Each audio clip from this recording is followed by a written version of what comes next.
Chapter 487. Once the order was given, the sound of the guns being released could be heard. Then the soldiers who were watching on the sidelines began to aim according to the 3 points in a straight line, each looking for their own target. After all this was done, the Jiaoxi army had only moved 10 meters. However, within this 10-meter distance, one could clearly see that their footsteps had begun to increase. Clearly, they were worried that the mercenaries on the city wall would suddenly fire arrows. If their charging speed was fast enough, even though they might not be able to dodge the arrows, at least they would have a higher chance of success. The enemy changed from a slow pace to a fast pace, and then they began to jog. This was clearly a sign that they were about to increase their speed. The eyes of Battalion Commander Qin Bo, who was leading the team, narrowed. He held the Type 95 in his hand and pressed the butt of the gun against his shoulder. Using this as a support, he assumed a very standard and beautiful standing posture while firing the gun. Not only Qin Bo but all the gunmen were ready to shoot. Now they only needed to wait for the order to shoot the enemy and make a contribution. Finally, while jogging, the 3,000 Jiaoxi soldiers at the front, who were the shield soldiers, had reached the 100-meter mark. The archers behind them also took out their feathered bows and arrows from the quivers on their waists, ready to draw their bows and shoot. Fire! Qin Bo's voice suddenly rang out. Following this voice, the Type 95 in his hand fired the first shot.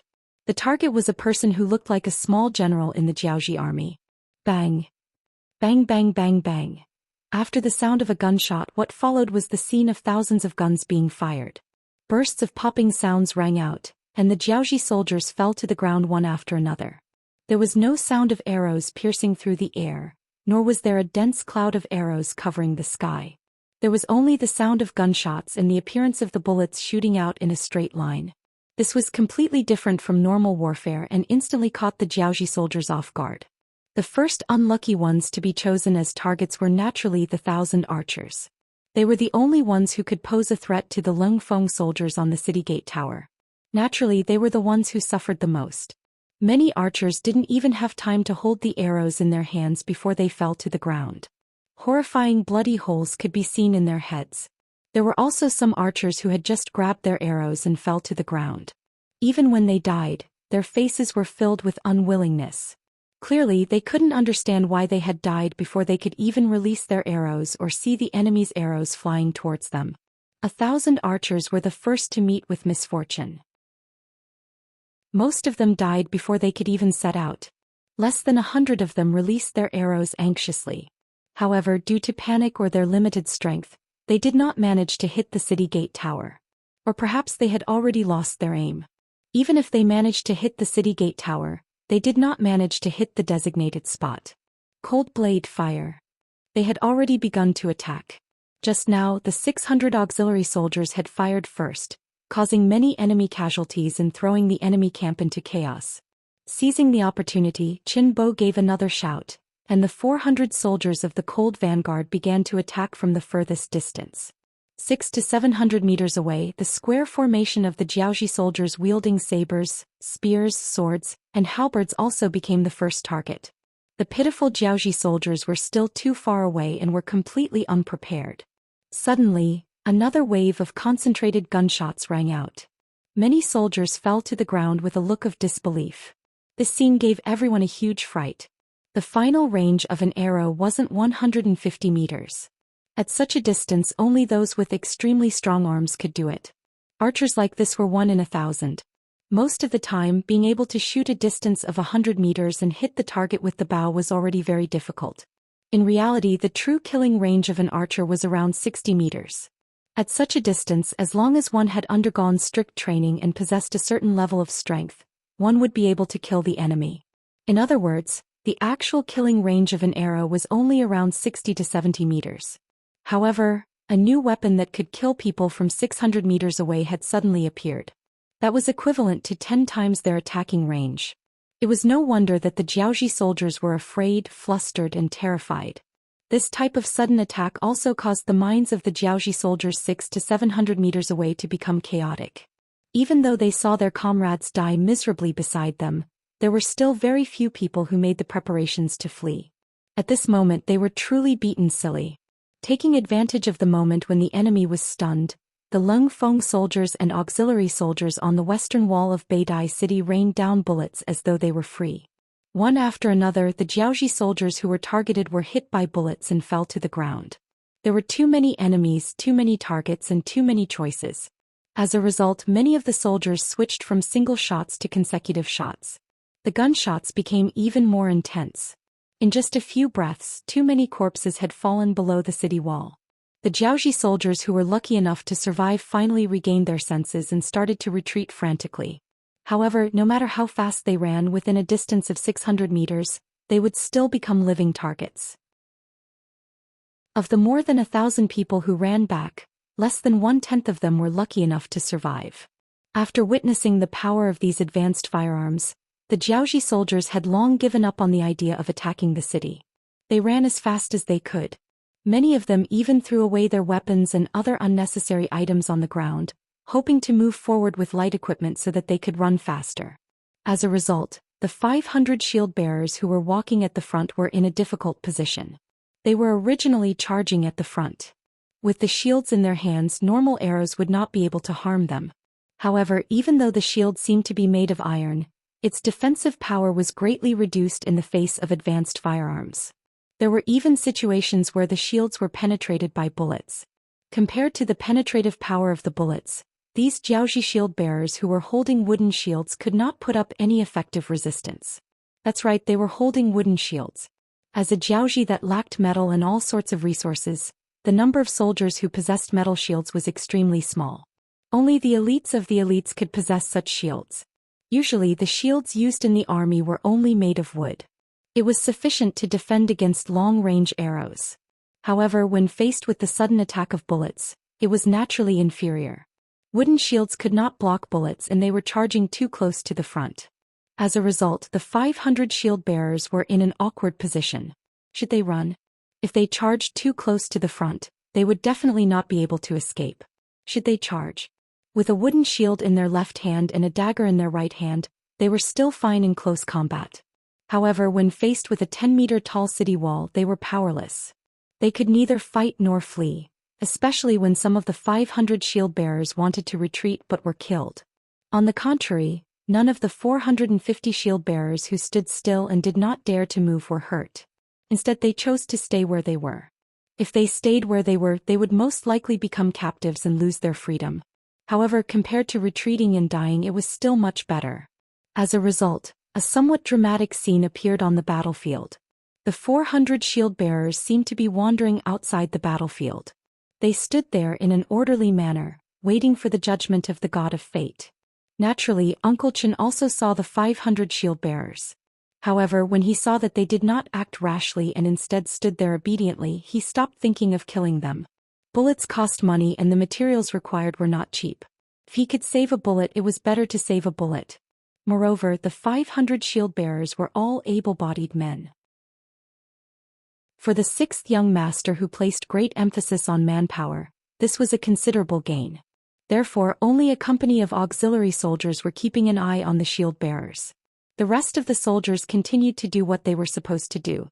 They continued to fire continuously. However, because the enemies who could escape had already run far away, they had already switched from continuous fire to burst fire. A total of 3,000 people charged forward, but in the end, less than 200 managed to escape. Other than the 400 shield bearers, the Jiaoji army suffered a tragic loss of 2,000 people in just a short period of time. This result completely frightened the Jiaoji army's general Huang Hua. After this battle, he finally understood why Chuyi City and Beidai City fell so quickly. Faced with such advanced firearms, he was afraid that no one would be able to stop them. "General, what do we do?" Seeing that the soldiers who charged out were retreating at an even faster speed and less than 1/10 of them survived, a Chiliarch could not help but look at Huang Hua with a bitter expression. Frowning deeply, Huang Hua muttered to himself for a moment before making the decision to retreat. They had already lost more than half of their forces and their morale was so unstable. If they continued to charge forward, they would not be able to return. Even if the king wanted to punish them, they could only choose to retreat. The general's decision to retreat made the Chiliarch beside him heave a sigh of relief. Following the order, The 2,000 Jiaoji soldiers who were already afraid of being beaten up frantically retreated at a speed that was more than 2 times faster than when they came. From the looks of it, humans truly cherished their lives. The Jiaoji army retreated. On the city walls, not a single soldier cheered loudly. Perhaps to them this was something that could not be any more normal. Since that was the case, what was there to be happy about? On the contrary, there were 200 people who were displeased. They were the auxiliary soldiers who were arranged to guard Beidai city. Because of the previous incident where the Jiaoji citizens charged into the city, Qin Bo was worried that there would be a fire behind him. Thus he arranged for these 200 people to guard the rear. This also meant that they did not have any chance to participate in the battle. It was inevitable that they would feel resentful. Chapter 488. In order to ensure fairness, the 450 Jiaoji shield-bearers who didn't dare to move were handed over to the 200 auxiliary soldiers. No matter what, it could be said that others ate the meat while they ate the soup. Thus, the 200 auxiliary soldiers opened the city gates under the lead of the 2 company commanders and walked out while glaring fiercely. In order to survive, the shield-bearers had thrown all their weapons to the ground. Finally, they saw the mercenaries in green walk out. For some reason they were not afraid at all. Instead, they felt as if a heavy burden had been lifted off their shoulders. If no one came out to receive them, it would be a dead end. Beidai city's defense was a great victory. More than 2,300 enemies were killed, nearly 500 were captured, and countless military supplies were obtained. When Yang Qindong rushed to Beidai city with the main force of more than 7,000 people, he heard such a report. On the other hand, in Hanoi, the capital of Jiaoji, bad news came one after another. As the king, Lili seemed to have aged a lot in an instant. There were even some voices questioning him, saying that he was going to let the young crown prince take over the throne in advance. When King Lili heard these discussions, he only replied that he understood in a daze. Then he turned around and entered the royal palace, not seeing anyone else. The king didn't want to see anyone. This caused the officials to panic. Many of them went to Prime Minister Yuan Chunqing to ask for advice. Compared to the other officials who were panicking, Prime Minister Yuan Chunqing was much calmer. Everyone, don't worry. The crown prince is about to enter the city. Let's go welcome him together. Although Lili had many concubines, he only had 2 sons. One was his eldest son Li Siki, but he died early. The other was the crown prince's second son, Li Yuanlong. All this time, in order to not have any conflicts with the royal family, Li Yuanlong chose to go to Jiuzhen Prefecture in the south of Jiaoji. Since he was his father's only son, he wouldn't pass the throne to anyone else. Thus, the crown prince left the capital. Needless to say, this Li Yuanlong was quite capable. According to history, he had indeed inherited Li Li's legacy. During his reign as the king, the strength of Jiaoji had risen significantly. Geniuses would always show themselves wherever they went. For example, in Jiuzhen County, he relied on the geographical environment near the sea to make Jiuzhen County very prosperous. Of course, it was also because it was close to the sea that he had heard about mercenaries. Occasionally, when he sent out ships to trade with other countries, he would see mercenary warships with 5-starred red flags hanging high above. Compared to the ships of other small countries, the warships of the mercenaries were very domineering in terms of size, water consumption, and attack power. Rumor had it that their ships were equipped with heavy cannons that could sink any hostile ships from a long distance away. Slowly, the ships of the mercenaries became the masters of this area. If other ships wanted to pass through here, they had to pay a heavy tax. Li Yuanlong still remembered the first time he saw a mercenary warship with a red flag hanging high above the sea. Naturally, he was filled with envy when he saw the huge ship sailing past. Since then, Li Yuanlong had given strict orders to his subordinates to not make enemies with the mercenaries. On the contrary, they were to pay taxes on time and not play any tricks. It was because of this extremely correct decision that the ships of Jiaoji had been very safe. Because of this, they had made many maritime transactions with other countries and earned a lot of money. It was a pity that maritime transactions prohibited the use of ironware. Otherwise, Jiaoji would have been able to obtain even more ironware and increase the strength of its army. However, he never expected that his father and his country would make enemies with the mercenaries and even lead them to kill their way into the country. When he heard the news, Li Yuanlong rushed over with the 30,000 men of the crown prince's personal guards. On the way, he heard the news of the defeat of the army outside Beidu City. Outside the east gate of Hanoi City, Prime Minister Yuan Chunqing led a group of civil and military officials to welcome the Crown Prince, Li Yuanlong. The officials warmly greeted the Crown Prince, the future king. For the sake of their future, it seemed like everyone wanted to curry favor with him. On the surface, Li Yuanlong was chatting and laughing with the officials. However, he quickly called Prime Minister Yuan Chunqing to the side. Prime Minister Yuan, what is going on? Are the mercenaries really that strong on land? At the mention of this question, the wise Yuan Chunqing immediately shook his head in pain. Yes, Your Highness. General Huang Hua came back and said that the enemy had a type of gun that could shoot a few hundred feet away. It could take a person's life on the spot. A gun that could shoot a few hundred feet away. Even though Li Yuanlong was somewhat prepared when he heard this answer, he was still shocked and sighed. Because of Li Yuanlong's strategy, he had always thought that the Jiaoxi ships and the mercenaries' ships on the sea were peaceful.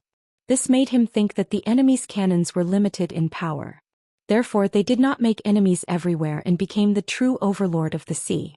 However, when he heard that they had such a powerful gun, he understood that it was not that they did not have the power to dominate, but that they were not willing to do so. As for the reason, others might not know, but Yang Qindong understood it best. It was that they did not have enough people and manpower. It was because they did not have enough people. Even if they occupied some places now, they would not be able to control them. Facing the enemy's armed forces, he could lead his army to wipe them out, but he couldn't just kill the foreign civilians. If he wanted to rule the world, killing them wouldn't solve the problem. He needed more Han people. Some glory wasn't just for him to enjoy, he needed more Han people to enjoy it together with him. Li Yuanlong was not Yang Qindong. Of course, he did not understand what the other party was thinking. When he heard that the mercenaries had attacked the country, he thought that his father had done something to offend them. Right, Prime Minister Yuan, where is my father? After getting a rough understanding of the situation, Li Yuanlong asked with concern as he walked towards the palace in the city with the other officials. Prime Minister Yuan Chunqing said with an ugly expression. His Majesty the King entered the harem alone. He did not allow anyone to disturb him. Anyone? Does that also include this prince? When Li Yuanlong heard this answer, he was first stunned. Then he thought of something and revealed a look of joy. Yes. The king specifically said that he would not see the crown prince. Yuan Chunqing was much more straightforward when he replied. Since there were some things that could not be avoided, then there was no need to avoid it. Although it was a little bullying, he was the king after all. Furthermore, there was no need to bully a father and son. When he heard this affirmative answer, Li Yuanlong's expression slowly returned to normal. He finally understood that his father had left the mess for him to deal with. If there was a mistake, then it would be his fault. Not only would his father not support him, but he would also criticize him and even take back his authority. On the other hand, if he did it well, then his father would have to abdicate. Li Yuanlong was indeed someone who had been the crown prince for many years. He was able to understand the situation so quickly. This was also why Prime Minister Yuan Chunqing had an ugly expression when he answered this question.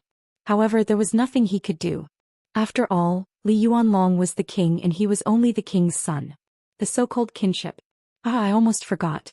In the face of huge benefits and reputation, there was no kinship in the royal family.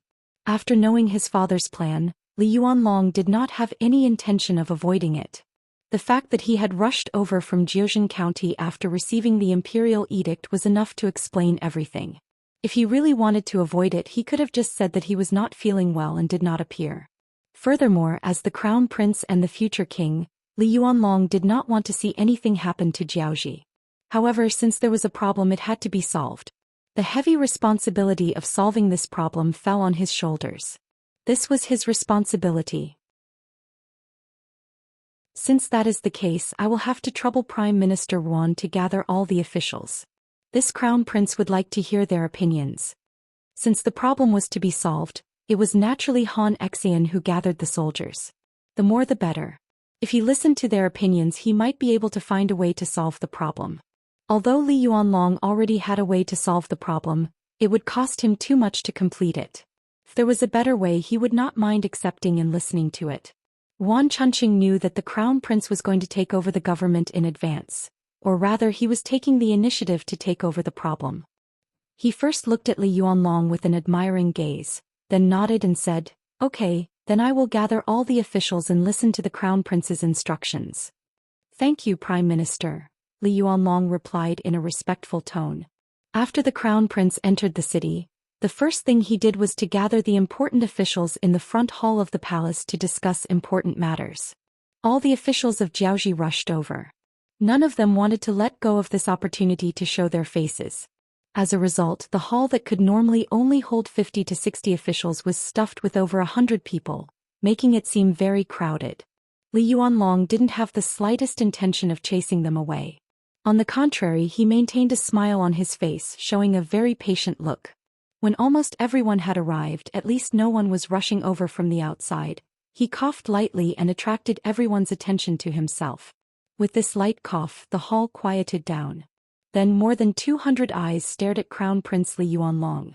They all wanted to hear what this Crown Prince would say and how he would resolve the predicament in front of them.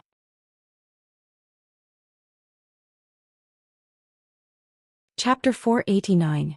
Everyone. After the hall fell silent, Li Yuanlong's voice was heard.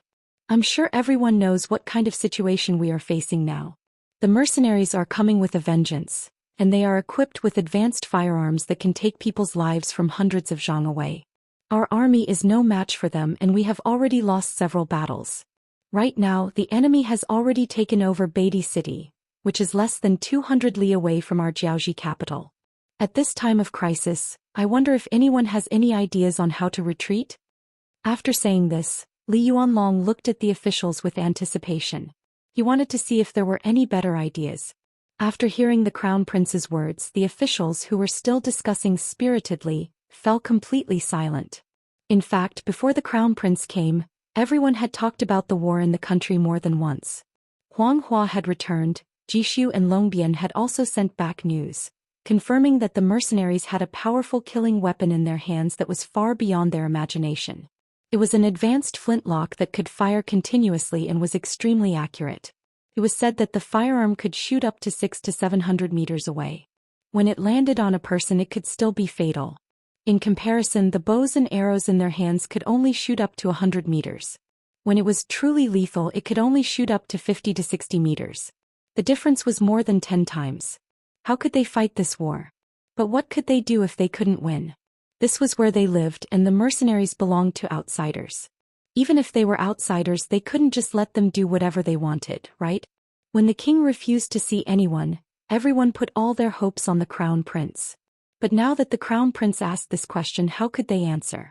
Everyone who couldn't think of a solution could only turn their attention to Li Yuanlong. In their opinion, they didn't have the ability to find a solution, but the Crown Prince must have a solution. No one spoke.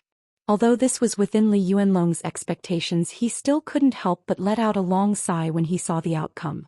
Is there really no solution to this? Seeing how disappointed the Crown Prince was, the officials couldn't help but lower their heads. Obviously, they didn't want the Crown Prince to see their incompetent side. On the other hand, some of the military officials had a helpless look on their faces, but none of them lowered their heads. As generals, they were originally prepared to sacrifice their lives for the country. They were not afraid of death. After seeing that the civil officials were helpless, the generals led by the famous General Fan Yuhai stepped forward. "Your Highness, we are willing to be the vanguard. Once you give the order, no one will disobey." More than a dozen generals stood up and spoke in unison. It was quite imposing. Their words caused the civil officials who had their heads lowered to tremble. It also caused Li Yuanlong, who was seated at the head of the table, to light up. No matter what, as long as there are generals who dare to fight, Jiaoji will not fall. The most important thing was that with the support of these generals, his position as the temporary commander would be stable. Good. Generals, your courage is commendable. This Crown Prince is very happy. Li Yuanlong's gaze fell on Fan Yuhai, Huang Hua, and the other generals as he spoke emotionally. After speaking, he shook his head. However, there is a huge disparity in the weapons of both sides. Even if the generals aren't afraid of death, this Crown Prince doesn't want to throw away his life. Before we can think of a better solution, we have to carefully consider whether to fight or not. Your Highness. When Fan Yuhai heard the meaning behind Li Yuanlong's words, he became anxious. He could sense that the crown prince was going to give up the battle and ask for peace. Alright, this crown prince has his own plans. Where is the prime minister? Li Yuanlong interrupted Fan Yuhai's next words and swept his gaze across the officials. This old official is here. Wan Chunqing took a step forward. This crown prince orders you to represent this crown prince in negotiating with the mercenaries in Beidao City. See what they want. If they are willing to withdraw their troops, we are willing to compensate them. Are you willing to take up this task? Since he couldn't find a better solution, Li Yuanlong followed his original plan. This was going to ask for peace. Speaking of which, this wasn't a good task. As the prime minister of the country and the leader of the officials, if Wan Chunqing said he wasn't willing, no one could force him. However, after his expression changed a few times, he still nodded and agreed. Since it is the crown prince's order, this old official is willing to do it. Good, as expected of the prime minister of the country. Then I will have to trouble you. You can rest assured that the negotiation is just a method.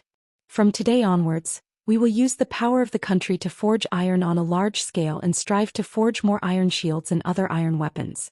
This will ensure that when the mercenaries are forced to fight, we won't be too passive. In addition, this crown prince will send people to the great Ming dynasty to present a letter of credence. I am willing to be a subject in exchange for the mercenaries' withdrawal. Your Highness the Crown Prince. Hearing this, all the officials fell to their knees one by one. Of course, they knew that everything they had today was not easy to come by. Now that Li Yuanlong had made so many concessions, they felt very wronged. However, after thinking about it, it seemed that there was no better way to resolve this crisis than this method. Sai, if you want dignity, you need to be strong enough. I hope that after this incident, everyone can work together to make Jiaoji even stronger. This way no one will look down on us and Jiaoji in the future. Long live your Highness the Crown Prince. Hearing Li Yuanlong's words of instruction, all the officials revealed their determination to strive for greatness. The Crown Prince saw all of this and felt very gratified. If everyone could change after this ordeal, it would be a good thing. Of course, there was one thing that Li Yuanlong would not say out loud. That was, the negotiation was just a pretense. His real goal was to use this opportunity to forge more iron weapons to fight the enemy. Being influenced by what he saw and heard since he was young, he did not believe that begging could be exchanged for peace. Only by becoming stronger would others look up to him. That was where true strength lied. Even if the enemy had such advanced firearms with Jiaoji's current conditions, it would require too much effort to win the war. If things went wrong, the foundation of Jiaoji would be shaken. This was not something that the ambitious Li Yuanlong wanted to see. What he needed was to win this war with the smallest price. For this reason, he did not hesitate to temporarily lower his head to the great Ming dynasty in order to obtain their support. He had already asked around and found out that the enemy's general was the Duke of Loyalty. Since the Duke was conferred by the great Ming dynasty, this matter would be easy to handle. As long as the great Ming dynasty's emperor ordered him to retreat, how would the enemy dare to not retreat? When that time came, it would be time for him to launch an all-out counterattack. He might even launch a surprise attack while the enemy was retreating. If things went well, he might even be able to obtain those advanced firearms for his own use. As for whether the great Ming dynasty would do as he wished and request Yang Chendong to retreat, there was no need to think too much about this. What was the great Ming dynasty? It was a great nation. The most important thing was what others thought of them. As long as they said something nice or even made some verbal promises, the great Ming dynasty would definitely do as they said for the sake of their reputation. This was what it meant to suffer because of their reputation. In order to gain a good reputation and a magnanimous title, countless dynasties in history had paid a heavy price for this. Even Li Yuanlong could see this point and use it to his advantage. It was clear that such a huge shortcoming hindered China's development. After the impromptu court meeting ended, Li Yuanlong found Prime Minister Wan Chunqing and told him his true purpose.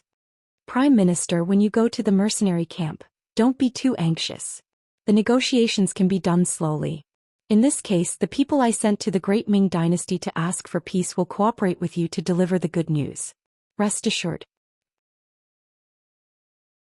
Considering the distance between Jiaoji and the great Ming dynasty, some things could not be done in a day. How to fight for time was what Wan Chunqing needed to do. After understanding the crown prince's intention, Wan Chunqing was very relieved. He was worried that the crown prince would be scared. If that was the case, how could he lead Zhao to greater heights? Fortunately, everything was just a temporary measure. A person who could adapt to circumstances like this was the true leader of Zhao. With a face full of admiration, Wan Chunqing confidently patted his chest and promised Li Yuanlong, "Your Highness, please rest assured. Once I'm here, it won't be a problem to delay for 10 to 15 days. Okay, this crown prince will order the people who go to the great Ming dynasty to ask for peace to speed up," Li Yuanlong also vowed. In general, he valued the prime minister's talent very much. Naturally, he did not want anything to happen to him. On the night after the two of them discussed, the officials who went to the great Ming dynasty to ask for peace secretly departed. On the morning of the second day, Wan Chunqing changed into a brand new official uniform and led a group of personal attendants out of Hanoi City. They headed straight for Beidai City, which was 200 li away. Just as the group departed, a messenger from Jiaoji rushed to Beidai City ahead of them and explained the prime minister's intentions. Beidai City. With the arrival of Yang Qindong's main forces, the city changed again. The rich people who instigated others to attack the mercenaries were all dragged out of their homes. Anyone who dared to resist or disobey was killed without mercy. Yang Qindong admitted that he did not have a good temper when it came to people of other races. This was especially so for people who wanted to stab him in the back. His hatred would not last overnight and he would take the opportunity to settle it. Under Yang Qindong's ruthless methods and policies, more than 20 rich people were brought out of their homes. In the beginning there was some resistance. However, after more than 60 people from 2 families were killed, the rest became obedient. When the people were arrested, they were brought out of their homes obediently.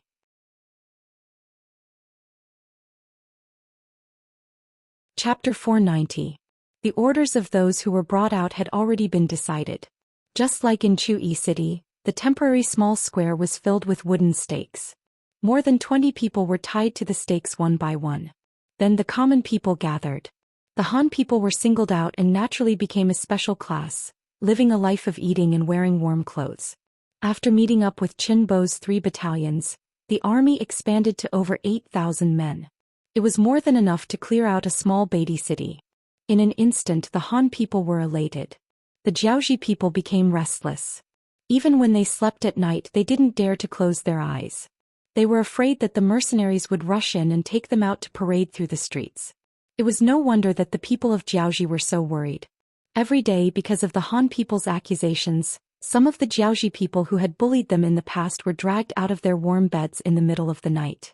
Only the people of Jiaoji who had always been kind to others could truly sleep peacefully. In just 2 days, the atmosphere of the entire Beidi city changed. Especially when the mercenaries announced that most of the people who were supposed to be captured had been captured. If there were no other accidents, they wouldn't disturb the lives of the commoners. Only then did the panic slowly subside. It was also at this time that news of Prime Minister Wan Chunqing's arrival for negotiations reached the ears of Yang Qindong. According to the news, Prime Minister Wan would arrive at Beidi City by tomorrow afternoon at the latest. At that time, he hoped that everyone would be able to sit down peacefully for a discussion. Some of the Xianxia new army officers didn't agree with the Jiaoji people's request for negotiations or even submission. They believed that since the advantage was in their hands, the moment they arrived at Jiaoji, it was only natural that the country would be destroyed. But for some reason, the 6th young master actually agreed to the request for negotiations. He even said that he would welcome the other party into the city. When the news came out, many of the officers were confused. Those with bad tempers were even more upset. In other words, if the order had been given by Yang Qindong, or if it had been any other general, even Leng Song and Gao Xiong would have been criticized. The officers did not understand this decision and were conflicted. As the political commissar of the 2nd Regiment of the Cold Front, Kong Jie immediately went to Yang Qindong and expressed his concerns. Kong Jie had a troubled look on his face. When he saw Yang Qindong, he said, "6th young master, regarding the negotiation with Jiaoji, the officers are quite upset. Although we can't see anything wrong with them, if we can't explain it clearly, it will affect the morale of the soldiers." Kong Jie did not come here to criticize Yang Qindong. He did not dare to do so. He was just reporting his concerns because of his duty. Regarding this, Yang Qindong could understand. He naturally had such a plan. Since Kong Jie came looking for him, it was time for him to give the officers an explanation. Alright, Political Commissar Kong, you don't have to be too anxious. Since this young master was the one who made the decision, I have my reasons. How about this? Inform all the officers and instructors of the various battalions to come for a meeting. This young master has something to say. Seeing that Yang Chendong wanted to personally explain the matter to everyone, Kong Jia was overjoyed. He immediately said, "This subordinate will inform them right away." In less than an hour, all the battalion commanders and instructors of the same rank in the city arrived at the general's residence. This used to be Pan Wenfei's residence, but he was now dead. Naturally, this place became Yang Chendong's temporary residence. More than 30 battalion commanders rushed over and stood orderly in the courtyard. Their eyes were fixed on Yang Chendong, who was looking up at the sky. This scene had been going on for quite a while. It was Yang Chendong who called them over, but the sixth young master did not say a word. He only looked up at the sky. Naturally, no one dared to rush him. They could only stand in standard military posture and straighten their bodies. After about the time it took to drink a cup of tea, Yang Chendong slowly lowered his head. To be honest, it was uncomfortable to look up at the sky for a long time. However, in order to remind these officers, there were some things that had to be done. It was a good thing that the officers could have their own opinions. However, if they dared to question the decision of their superior, they would not be allowed to do so.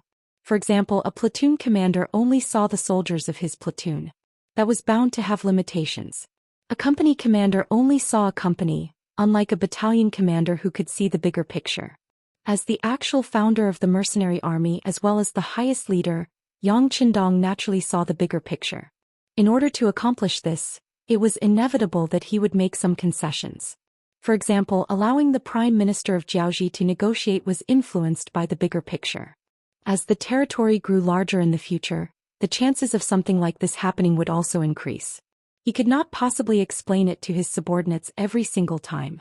This time could be an exception, but it would only be limited to this one time. Through this incident, Yang Chendong wanted to tell everyone that they could doubt his decision, but they had to obey. Otherwise, they could just go back to wherever they wanted to go. There were no three-legged toads, but there were plenty of two-legged toads.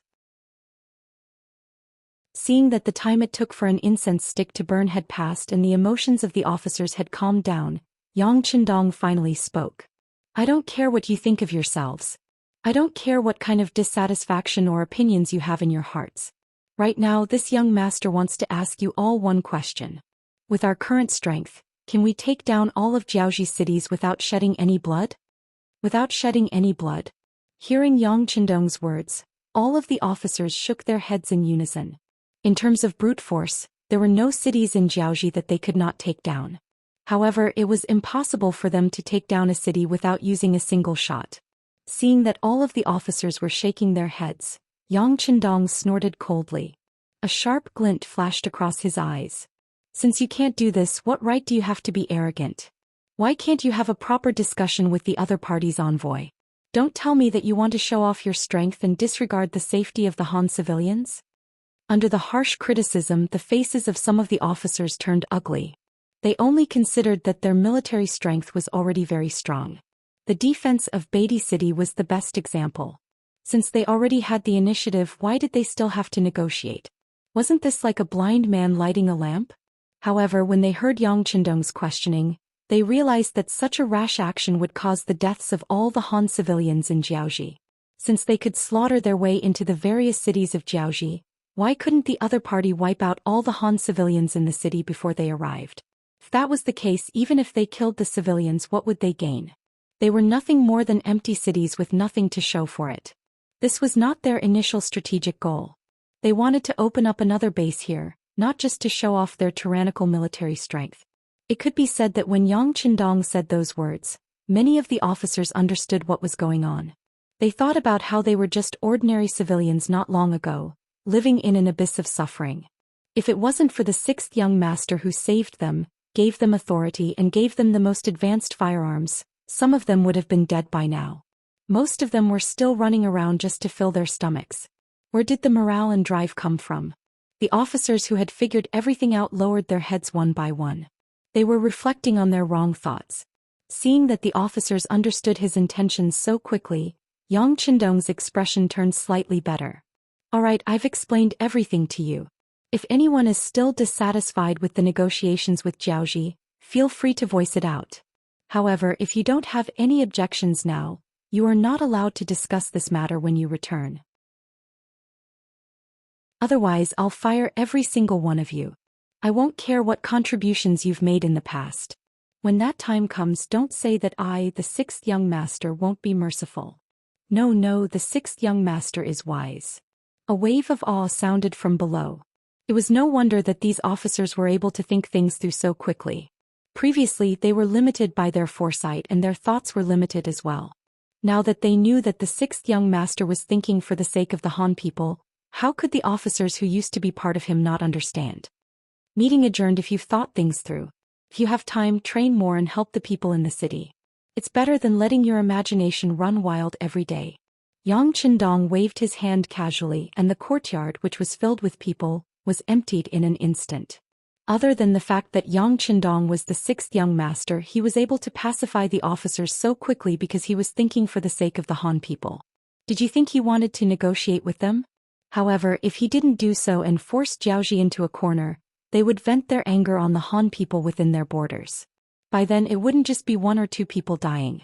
Both the information from the Security Bureau and the words of the surrendered Hong Jin proved that out of the less than 3 million people in Jiaoji, there were at least 200,000 Han people. That was a ratio of 1 in 15. If all these Han people were killed, it would be a huge loss to the Han people. More importantly, many of these people had lived here since young. They had feelings for this place and knew how to build it. If a new batch of people were to come, they would have to adapt to this place all over again, and that would take up a lot of time. Right now, what Yang Qindong lacked the most was manpower and time. After all, the world was so big, who knew how many years it would take to conquer it all?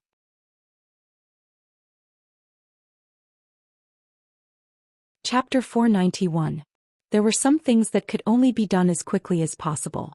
In this way, whether or not the Han people in Jiaoji could survive, and how many of them could survive, would be directly related to the issue of ruling over this place. After convincing these officers, they would go and convince the platoon officers, and the entire army would become stable again. At noon on the second day, a group of 200 people arrived at the west side of Beidai City. Wan Chunqing arrived at Beidai City 4 hours earlier than planned, and it was enough to show their sincerity and anxiousness. They were afraid that the mercenaries would attack the other cities again, so they rushed over without stopping to rest.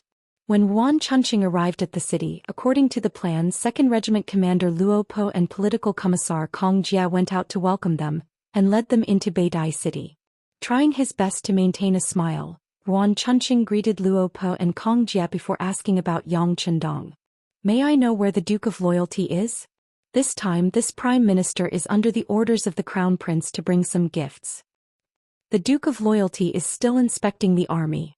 If Prime Minister Wan is anxious, why don't you take a look with us?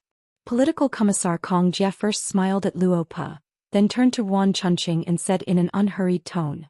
All of this was planned. Wan Chunqing was anxious to see Yang Qindong and test his intentions, so he wanted to use this opportunity to give him a good beating, and let him see the morale and momentum of the mercenaries. When he heard that Yang Qindong was inspecting the army, a bitter expression flashed across Wan Chunqing's face. To be able to become the Prime Minister, which one of them was an idiot? How could he not understand the meaning behind this? This was clearly a show of strength. But when he thought about it, he also wanted to use this opportunity to see the strength of the mercenaries. As the saying goes, only by knowing yourself and your enemy can you win 100 battles. Wan Chunqing agreed. Then I will have to trouble the two generals. Under Luo Po and Kong Jia's lead, they arrived at the northernmost part of the city.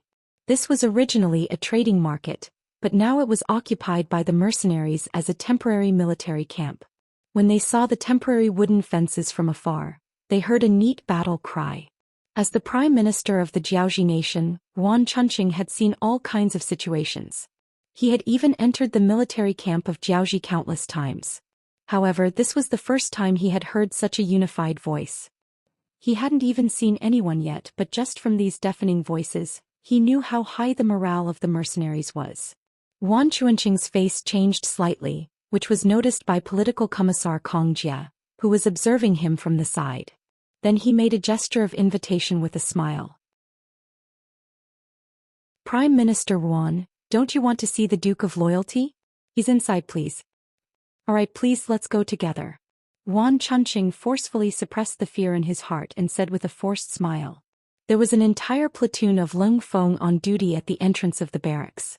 Although it seemed that there was no problem with the security of Beatty City, this place had just been recovered, so it was necessary to be vigilant. The platoon leader in charge of the guards at the entrance was Lu Jian. He was from Mount Qishan of Ryukyu Island. A while ago he was caught by the imperial guards at the Song Rouge shop in Gaozhou Prefecture of the Southern Ming Dynasty. After passing the test, he didn't say a word about the mercenaries. A while ago he made a military contribution in the defense of Beatty City and was promoted from an auxiliary platoon leader to a platoon leader of Lung Feng.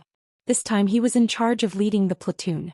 When he saw the regiment commander and political commissar walking over with a group of people dressed in Jiaoji attire, he raised his right hand with a wooden expression and said loudly, "Any outsiders who want to enter the barracks are not allowed to carry weapons. Please remove your weapons." Wan Chunqing's face turned ugly when he heard Lu Jian's words. If the mercenaries wanted to deal with him, it should be very easy. However, at least they had weapons on them, so they still had a trace of resistance. But if even their weapons were confiscated, then wouldn't they become fish on the chopping board? Wouldn't they be at the mercy of others? Wan Chunqing didn't agree immediately. The guards beside him stepped forward and pulled out their swords, shouting, "Who dares to confiscate our weapons?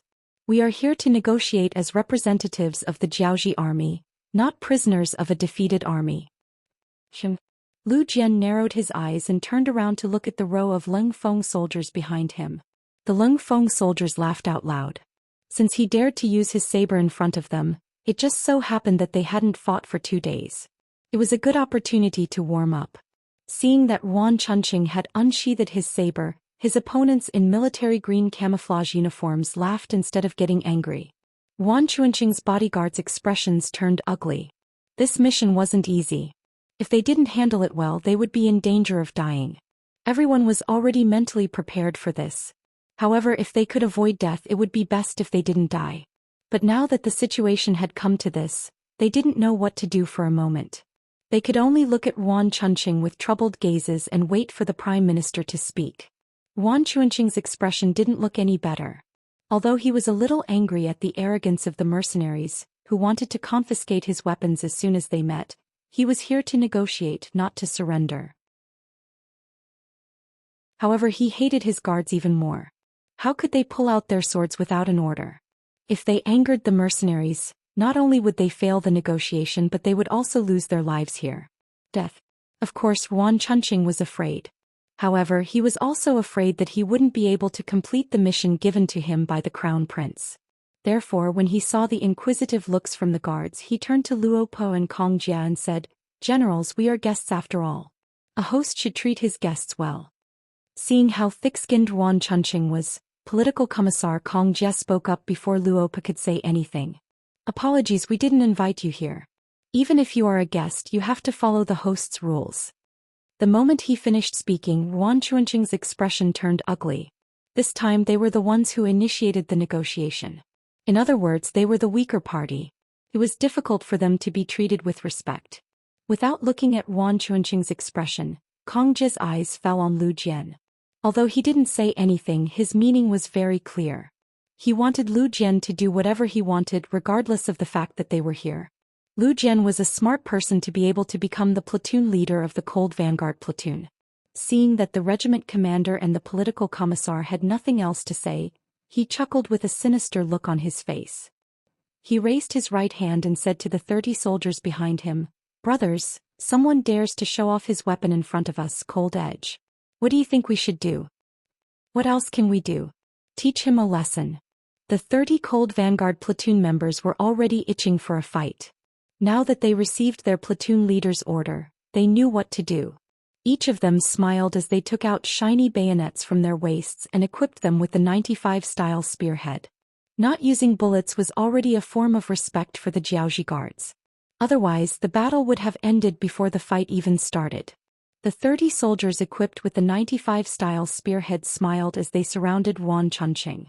However, even though they were smiling, their formation wasn't messed up at all. Instead, they formed a ring-shaped formation. In just a few breaths, More than 30 of Wan Chuanqing's guards were tightly surrounded. Seeing that the enemy was approaching, the guards gripped their bayonets tightly. Then the captain of the guards asked Wan Chuanqing for instructions. Since you are all young and are part of the military, a proper spar can improve everyone's relationship. However, you must remember that your subordinates must know their limits. There must be no deaths. Wan Chuanqing could see that this battle was inevitable. However, he didn't want anyone to die. Otherwise, the negotiation would fail. That was why he reminded the captain of the guards. Speaking of which, as the Prime Minister of Jiaoji, Wan Chuanqing's guards were naturally skilled. In a one-on-one battle with cold weapons, he couldn't think of any possibility of failure. After Wan Chuanqing gave the order, the captain of the guards nodded immediately. Then he said to the guards beside him, "Master said that no one can die. You must act appropriately." "All right." All the guards nodded in unison. However, compared to the cold vanguard platoon members who were orderly and gave the same command, these people's answers were more scattered. Seeing that the Jiaoxi guards were ready, Lu Jian also pulled out the bayonet from his waist and inserted it into the 95-style spearhead. Then he said, "Team up with 3 people. Kill." When the word "kill" was uttered, the 30 cold vanguard platoon members' expressions changed. If it was said that there was still a hint of playfulness in their eyes just a moment ago, now all of them were much more focused. This was also due to Yang Qindong's usual teachings. In his words, mercy to the enemy was cruelty to the reader. Therefore, no matter what the situation was, as long as they fought, no matter how strong or weak the opponent was, they had to give it their all. This was the only way to ensure that they could unleash their full strength and not fail miserably. Under such teachings, the 30 cold vanguard platoon members' expressions turned serious when the word "kill" was uttered. It could be seen that they were in teams of 3 and quickly gathered together to form a team. They had undergone this training countless times. They were so familiar with it that the Jiaoxi guards only saw a blur in front of their eyes. Suddenly, there were 3 enemies in front of them. Moreover, the 3 of them were back to back. After a rough look, it seemed like there were no openings for them to attack from. No matter which direction they attacked from, they would have to face the combined attacks of the 3 people.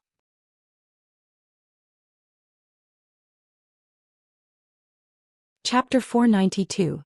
This was the first time the guards saw this 3-3 formation, and they were at a loss of what to do. However, even though they were at a loss, it didn't mean that the cold vanguards would wait for an opportunity. Seeing their opponents' confused expressions, the 10 groups of cold vanguards launched their own fierce attacks. The dazzling white bayonets were everywhere. In just the blink of an eye, at least a dozen guards had been pierced by the bayonets and fell to the ground with a look of helplessness on their faces. Lu Jian also faced Wan Chuanqing's guard captain with his bayonet. The only difference was that they were fighting one-on-one. The guard captain held a large machete in his hand. He was also tall and burly. In comparison, Lu Jian, who was only 1.78 meters tall, was at least half a head shorter than the guard captain. In terms of size, Lu Jian seemed to be at a disadvantage. This gave the guard captain a natural advantage, and he thought that Lu Jian couldn't withstand a single blow. However, just as this kind of underestimation was formed, a bayonet suddenly pierced towards his face. The guard captain's expression changed drastically. This kind of fierce attack made him lose focus for a moment, and then he instinctively raised his machete to block. Clang! Under the short exchange of weapons, the bayonet and machete clashed for a moment. Then the bayonet that was knocked to the right suddenly turned around and stabbed towards the guard captain's waist. This move was so fast that it didn't seem to be a helpless move at all. It gave people the feeling that it was long prepared. To be able to become Wan Chuanqing's trusted guard captain, his skills were naturally extraordinary. In order to obtain this position, he had competed for a long time and defeated many opponents. Therefore, even though the dagger was as fast as lightning, the captain still managed to dodge it at the last moment with a twist of his waist. This made Wan Chuanqing, who was watching everything from the side, sigh in relief. Just as he thought that Lu Jian's attack was over and it should be his guard captain's turn to counterattack, the bayonet suddenly turned around and left a bright red wound on the guard captain's waist. Hiss! After the sharp bayonet cut through his waist, the guard captain felt a burst of pain. His face couldn't help but twist and become a little terrifying. He had calculated everything, but he had never considered the uniqueness of the bayonet. It wasn't like a spear that could only stab, It wasn't like a saber that could only slash. It wasn't like a sword that could only stab. It wasn't like a sword that could only stab and slash. On the contrary, this bayonet could be used to stab, chop, whip, chop and flick. It could be used to its fullest potential and could form an extremely effective killing force. As such, when faced with such a weapon, if one were to view it as an ordinary weapon, it was inevitable that one would suffer a loss. Just like this time, the whipping stance left a bloody wound on his waist. As blood continued to drip from the wound, the guard captain felt that his reflexes and strength were gradually losing. The 30 or so guards were in the same situation as the head of the guards, or perhaps even worse. In front of the 3-to-3 battle formation, in front of the seemingly omnipotent bayonet, none of the guards could withstand a single blow from them. Often the guards with some skills could block one bayonet attack, but the next bayonet would fly over, making it impossible to guard against and impossible to dodge. The moment Zhou Xian injured the captain of the guards, the battle on this side had already ended. None of the 30 or so guards could stand. All of them were lying on the ground with injuries all over their bodies. This was because the Lung Feng soldiers didn't intend to kill and intentionally held back. If this was a real battlefield, it wouldn't be just 30 or so injured that were lying on the ground, but 30 or so corpses. Enough. Wan Chuanqing's expression turned extremely ugly when he saw that the guards he was so proud of were all defeated in such a short period of time. He was afraid that more of his men would be injured or killed if this went on. Thus he roared loudly. When the country's prime minister put on a stern face, he naturally had an intimidating aura. Unfortunately, this aura was nothing in the eyes of Luo Po and Kong Jia. On the contrary, the latter said in a mocking tone, "What's wrong? Prime Minister Wan, are you afraid? Hehe, if you are, you can go back to Hanoi City now and regroup.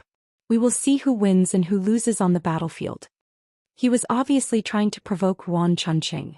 How could Wan Chunqing respond? Although he was a little annoyed that his guards didn't give him face, he wouldn't forget what his mission was. Next, he pretended that he didn't hear anything and said, "Generals, I'm here to see the Duke of Loyalty. Please lead the way." The Duke of Loyalty is in the barracks, but you can't bring any weapons in. Kong Jie reminded with a smile. This old man understands.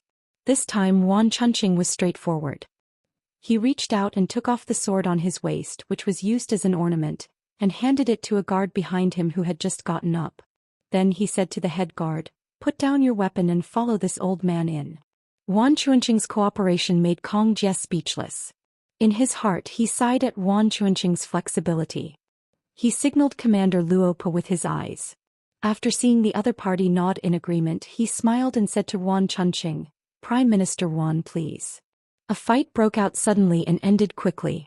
In the end, Lung Feng won. Of course, Lung Feng had the advantage of being equipped with a bayonet, but more importantly, it was because of their cooperation. In other words, Lung Feng was Lung Feng. Even if he fought with cold weapons one-on-one or even one against many, he was still able to win. When they finally stepped into the barracks, they saw 5 guards every 3 steps and a sentry every 5 steps. These guards were all Lung Feng. Their training was basically over. What they needed to improve was their killing techniques and proficiency on the battlefield. Therefore, whenever Yang Chendong had the time, he would train the auxiliary soldiers and temporary auxiliary soldiers. Since they had the advantage in numbers, once they improved their battle prowess, it would be a huge boost to the overall battle prowess of the entire army. Under the guidance of Luo Po and political commissar Kong Jia, Prime Minister Wan Chunqing led the head guard, who had a piece of white cloth wrapped around his waist, into the depths of the barracks. From afar he saw a wide training field. There were thousands of soldiers practicing all kinds of drills. Some were practicing formation, some were practicing assassination, and some were practicing target shooting. There were also some huge logs placed there for a few people to hold together to train their strength. All in all, Wan Chunqing had never seen such a training method before. All of this gave him a sense of novelty. It was as if Granny Lu had entered the Grand View Garden. When he walked in front of a group of soldiers who were practicing walking under the slogan, 1-2-1, Wan Chunqing was very curious. He couldn't help but ask Luo Po and Kong Jie beside him, "Generals, why are they practicing walking?" Of course, the 2 regimental officers wouldn't tell him the various benefits of proper formation training. They only smiled and pointed at a young man who was also dressed in camouflage clothing not far away.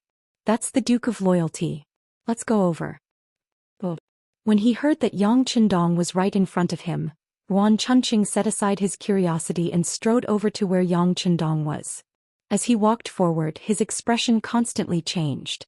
When he felt that the smile on his face was enough, he maintained this expression and walked over to Yang Qindong. "Duke, the Prime Minister of Jiaoxi is here." Kong Jie's voice rang out respectfully and spread forward.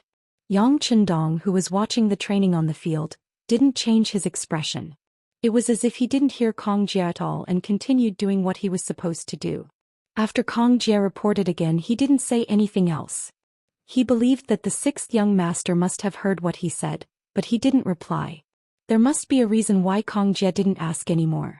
Yuan Chunqing, who was originally smiling, stood there awkwardly. A full quarter of an hour passed. During this time, Yang Qindong said something to a few of the officers beside him. He pointed out many problems with the soldiers' training, but he didn't say a word to them.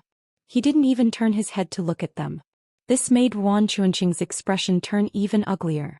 If it wasn't for Crown Prince Li Yuanlong's voice in his mind, he would have probably left in a huff. Ahem. In the end, he had to fight for the opportunity himself. After adjusting his mentality, Yuan Chunqing decided to speak up himself. Although it was embarrassing enough, it was better than standing there all the time. "Your Excellency, I am the Prime Minister of Jiaoxi Nation, Yuan Chunqing. I am here on the orders of my Crown Prince to pay my respects." Yuan Chunqing's voice wasn't soft. He shouted with qi in his dantian, so it was impossible for anyone not to hear him. In the end, Yang Qindong finally turned his head. Yang Qindong finally moved. Yuan Chunqing wanted to take this opportunity to say something, but before he could speak, the ridiculously young Duke of Jiaoxi spoke first. "Are you the Prime Minister of Qihe from Jiaoxi? Since we are here to talk business, where is Hong Jin? I will leave this matter to you." 2 meters behind Yang Qindong stood the captive general of Jiaoxi, Hong Jin. He was here to observe how the mercenaries trained under Yang Qindong's permission. According to the sixth young master's intention, Jiaoxi would have its own army in the future, and the commander of this army would most likely be handed over to Hong Jin. When Hong Jin first heard this news, he was extremely excited. He originally surrendered to save his life, but now he really wanted to serve under Yang Qindong. It was as if he had the opportunity to come to the training ground. He stared at everything without blinking. He only wanted to learn the mercenaries' training methods so that he could form a strong army in the future.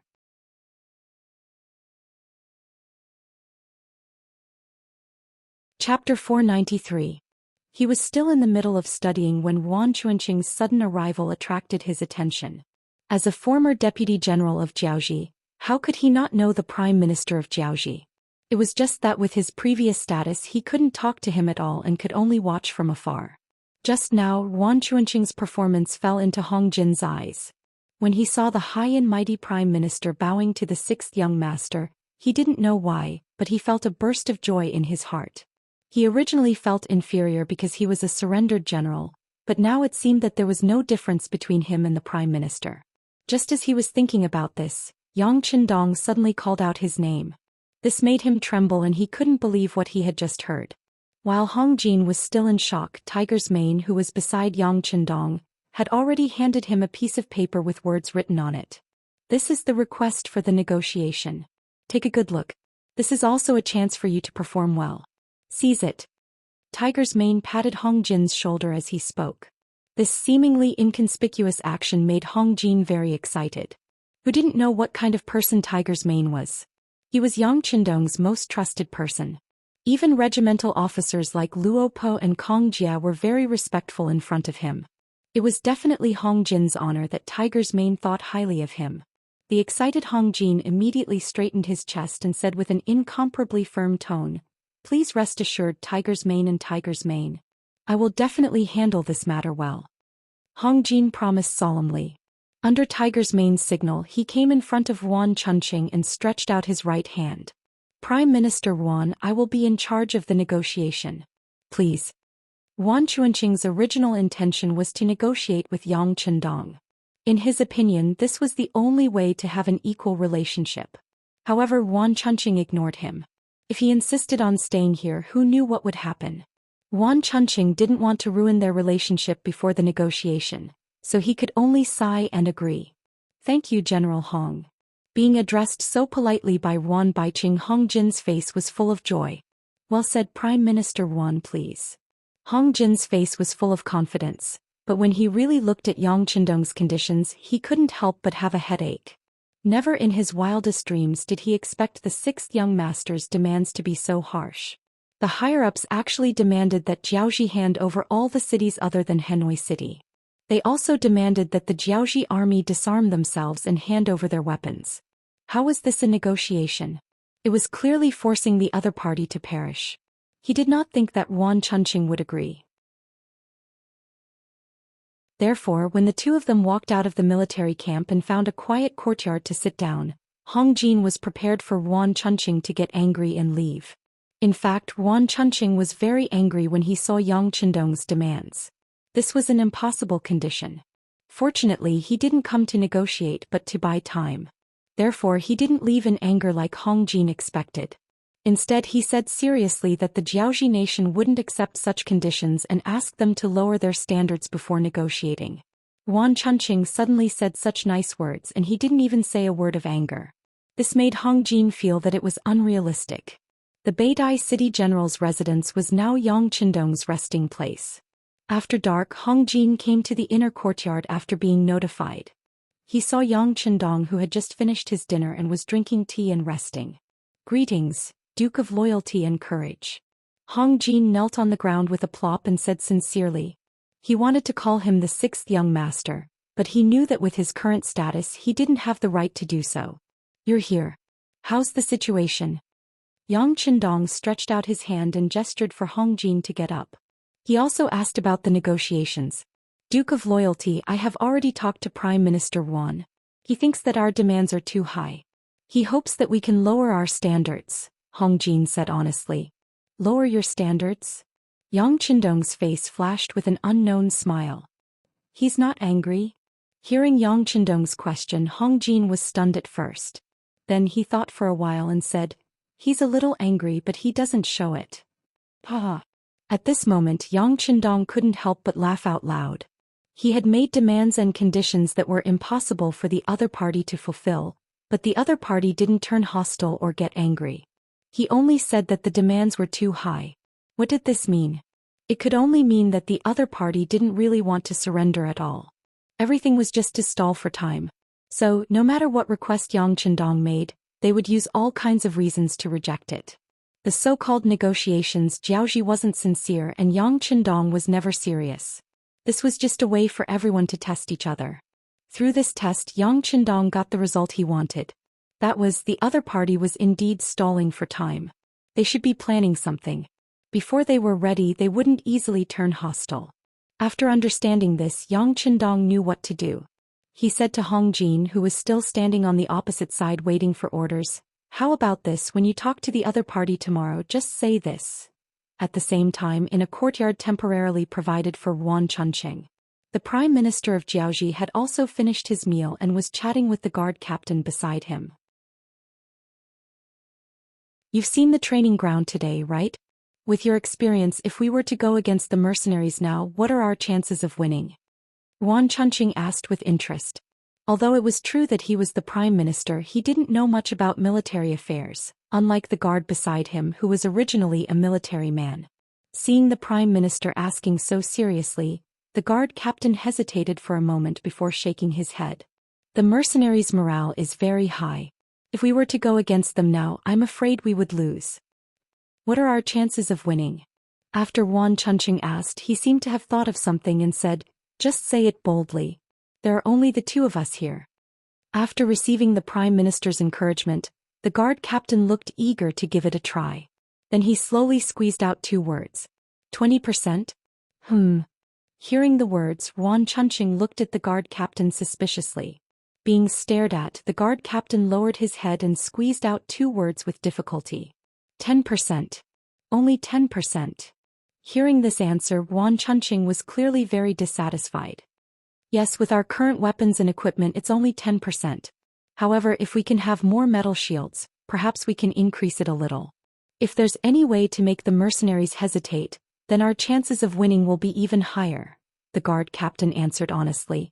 Yuan Chunqing knew that this was the truth, but this result still made him very dissatisfied. He couldn't help but let out a long sigh. Then he began to think in his heart. The Crown Prince had already ordered people to forge metal shields and even said that he wanted to build mobile metal carriages. If that was the case, then it wasn't like they wouldn't be able to retaliate at all. Thinking about how he had already sent people to the southern Ming Empire, if they could pressure the Duke of Loyalty, then their chances of winning would increase. So what we lack is time. Yuan Chunqing sighed. Whether it was forging metal shields, metal carriages, or going to the southern Ming Empire to ask for help, they all needed time. However, would the mercenaries give them enough time? How could he delay? It seems that there is a need to make some concessions on some matters. Yuan Chunqing muttered to himself. The first negotiation ended without any results. The next morning, without waiting for Hong Jin to leave, Yuan Chunqing took the initiative to look for him. It was no wonder that he couldn't keep his cool. After all, in comparison, he was under more pressure. Hong Jin was still thinking about how to complete the task given to him by the sixth young master. Now that Yuan Chunqing took the initiative to look for him, he was no longer in a hurry. He smiled and invited the Prime Minister, whom he once looked up to sit in his courtyard and drink tea. The initiative was already in his hands, so of course Hong Jin wasn't in a hurry. However, Yuan Chunqing couldn't. Although he wanted to pretend to be very shrewd, the situation didn't spare him. Seeing that the two of them sat together and drank 2 pots of tea, he couldn't help but take the initiative to say, "General Hong, do you think we can continue the negotiation yesterday?" "Wait, I drank too much tea. I need to go to the toilet." Hong Jin didn't wait for Yuan Chunqing to finish his sentence. He pretended to be in a hurry to pee, apologized, and left. Seeing how arrogant Hong Jin was, the Prime Minister's guard said indignantly, "A petty man intoxicated by success." Of course, Yuan Chunqing heard this. He already knew about Hong Jin's background, and even knew that he was from the Hong family. In the past, even if someone introduced him, whether he wanted to meet such a small figure depended entirely on his mood. Now he was the one putting on airs. Of course he was angry. However, when he considered the big picture, he had to suppress his anger. Forget it, a great man knows when to yield, right? So what if he lowered his head in front of this petty man? Once Zhao obtained the final victory, not only Hong Jin but also the entire Hong family, he wouldn't let them off easily. After comforting himself in his heart, Hong Jin waited for nearly an hour before returning to the courtyard with a satisfied look on his face. When he entered, he pretended to be embarrassed and said, My stomach isn't feeling well. Sorry for making you wait, Prime Minister."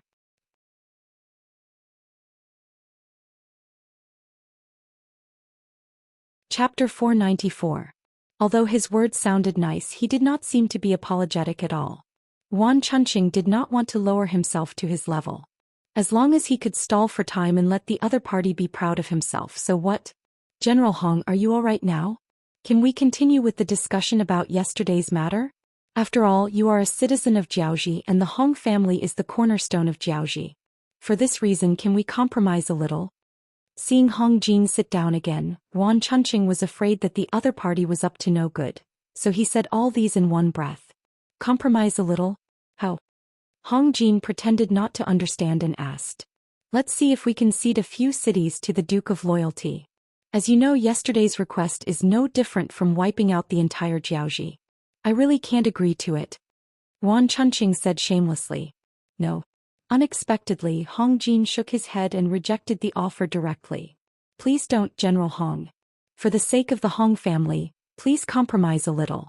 Don't worry, when I return I will promote the people of the Hong family and make them one of the top 6 families. What do you think?" This time, in order to achieve his goal, Yuan Chunqing was really going all out. He could make any kind of promise as long as he could buy some time.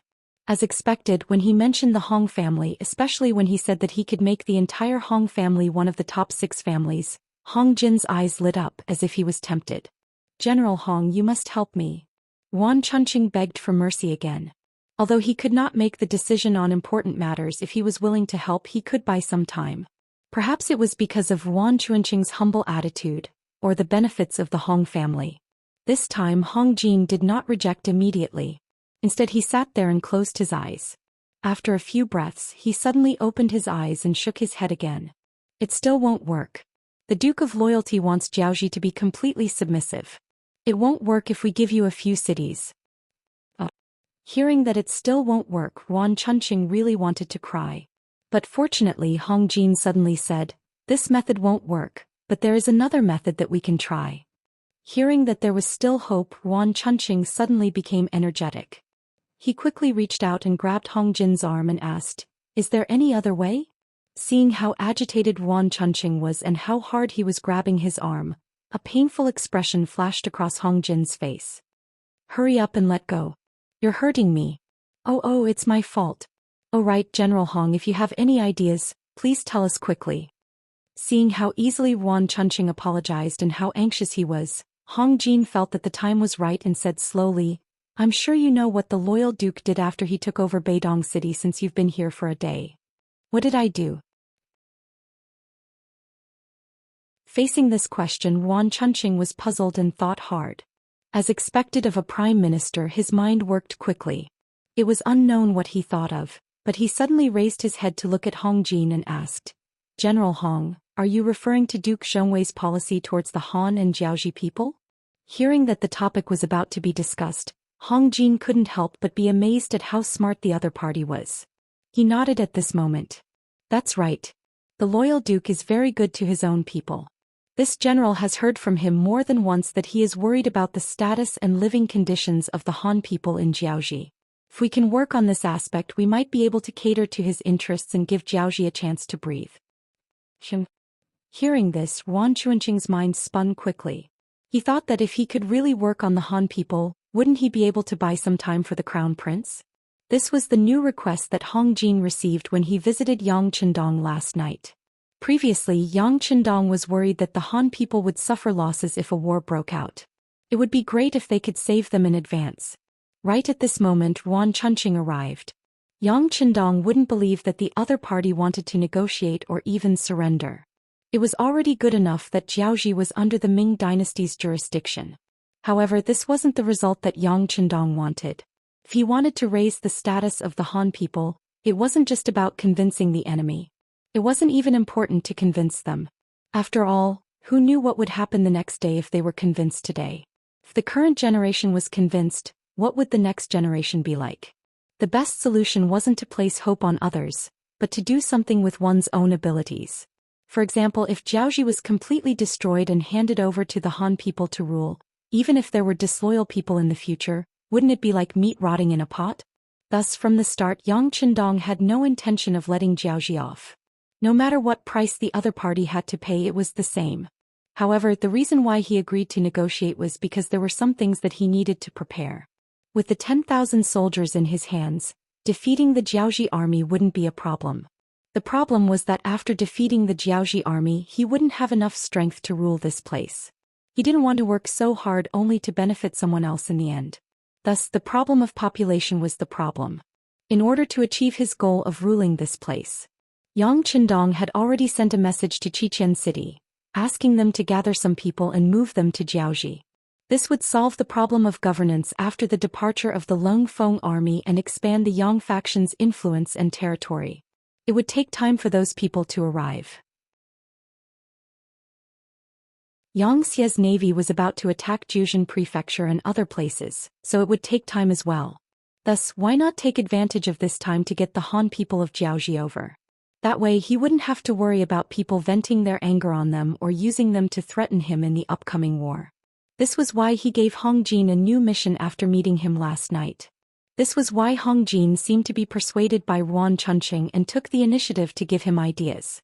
Otherwise, with Hong Jin's status as a surrendered general, how would he dare to come up with such an idea and make such a decision?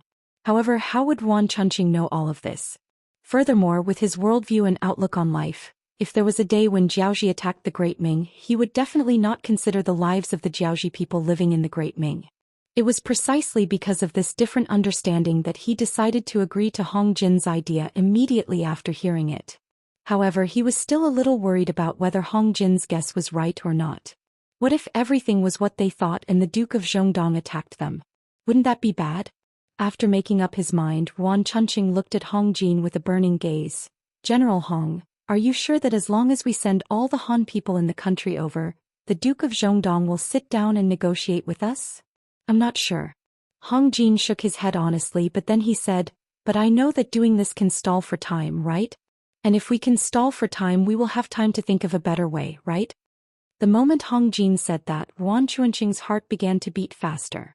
He thought that the other party had seen through his intentions. However, when he heard the last sentence, he couldn't help but relax. Yes, doing this could indeed stall for time. Even if they couldn't think of a better idea during this time, at least this could prevent the war from happening immediately. This would give the crown prince and the messenger to the Great Ming more time to prepare. Thinking that this was originally a matter with only benefits and no harm, Yuan Chuanqing nodded and agreed. Okay, we will do as General Hong said. I will send someone to send a letter to the crown prince and send all the Han people in the country here. However, this is a huge project. I'm afraid that it can't be done in a year or half a year. The last sentence was said by Yuan Chuanqing tentatively, because if there was really a year or half a year, the crown prince would be able to prepare. Once the iron shields and iron chariots could be manufactured, they would have a chance to fight against the mercenaries. At that time, with the advantage of the number of troops and the fact that they were fighting on their home ground, the chances of winning were not small. What? Half a year or a year? Ah, Prime Minister Yuan, don't joke around. Do you think the Duke of Zhongdong will agree? When Hong Jin heard that it would take such a long time, he couldn't help but laugh. He didn't forget that Yang Qindong set a time limit when he gave him this task last night. Yuan Chuanqing didn't really expect that it would take so long. After all, the Jiaoji country wasn't big. It wasn't like the Great Ming where it took a long time to walk from the south to the north.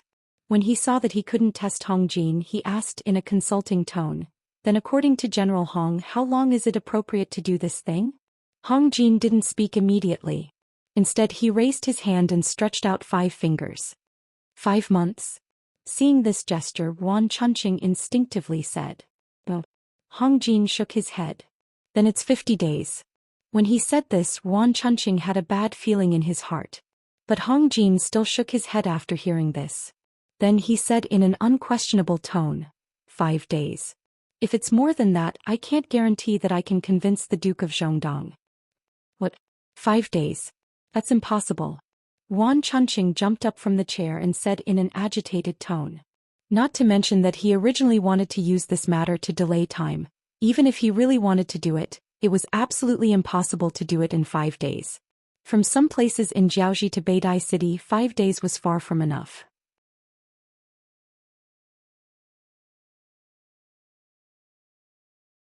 Chapter 495. As if he already knew that Yuan Chuanqing would have such a reaction, Hong Jin retracted his 5 fingers and spread out his hands. If that's the case, then there's nothing to talk about. I'll go report to the Duke of Loyalty. Maybe after lunch today they will send troops to Hanoi City. After saying this, Hong Jin stood up and looked like he was about to leave. How could Yuan Chuanqing let Hong Jin leave like this? If that was the case, wouldn't his lobbying mission have failed? Therefore, he immediately reached out and pressed on Hong Jin's shoulder. General Hong, is there anything we can discuss? How about this? How about 3 months? 6 days. 2 months. 7 days. 1 month. 8 days. Half a month. 9 days. The two of them were like peddlers and finally set the time at 10 days. 10 days was the date Yang Qindong gave to Hong Jin. Because within 10 days Yang Qindong could basically prepare for war. In such a short time, there would definitely be some Han people who couldn't come because they lived too far away. This was something that couldn't be helped. A long night was fraught with problems. If there were a few hundred or even 1,000 Hans in 1 or 2 cities that did not arrive, Yang Qindong would definitely not allow that to happen. 10 days naturally made Yuan Chuanqing somewhat dissatisfied. But he also thought that when the time came he would just delay a bit and try to send some people over within 10 days. After 10 days there would be more people coming. He didn't believe that at that time, the Duke of Loyalty would really dare to start a war. With each having their own plans, the two sides reached a temporary agreement. Yuan Chuanqing wrote a letter personally and sent it to the Crown Prince in Hanoi City. After that, the war in Jiaoji obtained a temporary peace. Yunnan Ping Shiwang residence. The Mu family, which was the closest to Jiaoji, had been planting their own intelligence agents in Jiaoji. They were the first to know that Yang Qindong had suddenly appeared outside Chui City with his mercenaries and occupied the city. Then he had sent his troops to Beidai City and occupied the city. After receiving the news, Mu Bin immediately sent the information to the southern Ming Emperor Zhou Xian. After that he called Wang Ji, the current Right Assistant Minister of the Ministry of War, to help him analyze the current situation. Along with Wang Ji was the outstanding disciple of the Mu family. Muong. Muong was not even 30 years old, but he had been in the army for more than 10 years. This child of the Mu family who had entered the military camp in his teens, not only had extraordinary skills, he was also abnormally brave and fierce when fighting. He became one of the young people of the Mu family that Mu Bin valued the most. The three of them were sitting in the side hall of Lord Shiping's mansion. The reason why they didn't call anyone else over was because they wanted to discuss the main point of the matter. Under such a chaotic situation, how should the Mu family make a decision? When discussing such an important matter that concerned the interests of the Mu family, the fewer people who knew about it, the better. Although Muong was still young, he was eloquent and calm in the face of trouble. It was natural to call him over. Wang Ji was even more so. As someone who had been abandoned by Emperor Ingzong, he had no choice but to rely on the Mu family. His thoughts were naturally for the sake of the Mu family. As someone who almost became the minister of the Ministry of War, he naturally had good judgment. Calling him over was a good opportunity to listen to his views on the current situation. Wang Mubin of Shiping was sitting between the two of them. He listened to their opinions without saying a word. The three of them knew about the news. Next it was time to express their views. The first to speak was the young Muong. He first took the information and carefully read it 3 times. Then he shook his head. This is not possible. Everyone knows how many people there are in the mercenaries. It was not easy for them to come out alive with more than 10,000 people. How could they fight their way to the inner part of Jiaoji and occupy 2 cities? They even forced their way to Haniai City? Is there a mistake in the information? It was no wonder that Muong would think this way. It was because he could not do the same thing. Although he was considered a general of the Mu clan, even if he was given 100,000 soldiers, he would not be able to do things so beautifully, let alone 10,000. The information can't be fake. This information has been verified. Mu Bin saw that Wang Ji also did not believe it, so he spoke up to confirm the authenticity of the information. As for the verification he mentioned, it was naturally the same information sent by another intelligence team. For a matter, one person's words could be wrong and could not be trusted completely. However, when everyone said the same thing, there was no doubt that it was true. Originally, Wang Ji also wanted to question this matter. Now that he heard Mu Bin's words, he quickly shut his mouth.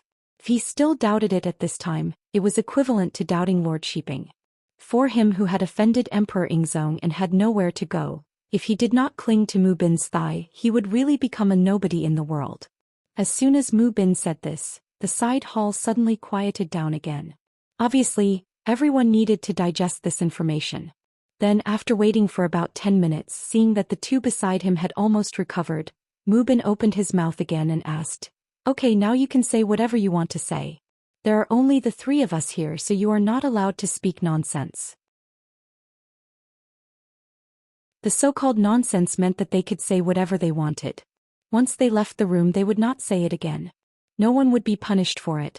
Since they could say whatever they wanted, Wang Ji's small eyes rolled for a moment before he said, "If all of this is true, then the combat strength of this mercenary group is too powerful. This loyal duke is too ambitious." "What do you mean?" Mu Bin felt that Wang Ji seemed to be implying something. Seeing that Mu Bin was interested, Wang Ji knew that the opportunity to show off had come. He did not hold back and said everything that was in his mind. "Lord Shiping, think about it. If this is really done by the mercenary group, then how powerful is their strength? With such strength, why did it take nearly 2 months when the imperial court asked him to deal with the Huang bandits? With their tyrannical strength they could just push forward. After a few battles, the untrained and disorderly Huang bandit army would scatter and flee in all directions. Not only that, if he really wanted to solve the emperor's problem and did his best, he could have come to quell the chaos in Yunnan after eliminating the Huang bandits. At that time, Prince Min was not powerful yet. He would have had the chance to kill them in Yunnan. Then the current situation would not have been so complicated." In one breath, Wang Ji said a lot, which faintly revealed a fact. He had always thought that the mercenary group did not fully display their strength, but was hiding it. "Then may I ask, Under what circumstances should one intentionally conceal one's strength? Could it be that he was plotting something big? Or even the reverse? Did he deliberately want to see something happen? Did he deliberately want to see the chaos become bigger and bigger so that he could benefit from it? After all, anyone who had an invincible army would want to have space to display their strength. Otherwise, wouldn't the jewelry be covered in dust? It had to be said that Wang Ji's deduction did make some sense. Mu Bin had also heard those words, but even though they had already thought of this point, they were still unable to see through Yang Qindong's grand goal of wiping out Jiaoji, raising the prestige of the Han people and dominating the world. It was not because of other reasons but because their vision was too narrow. Although they were considered to be in a high position, their eyes were always on the Ming dynasty, and they were also in this environment. Since young, they were taught that the outside world was a barbarian land, and it was incomparably desolate. The center of the world was the Ming dynasty, and those places were pitifully poor. What was the use of occupying them? It was under such conservative thinking that Mu Bin asked such a question. So the Duke of Loyalty and Courage is deliberately hiding his strength. But why is he doing this? What is the use of damaging Jiaoji? Does he really want to occupy that place? Although this prince has never been there, I have heard many people say that the land there is small and there are many people there. It is very poor. Using Mu Bin's words, Wang Ji also said, of course he doesn't want to occupy that place. There are no benefits there. The Duke of Loyalty and Courage is doing this to show off his strength.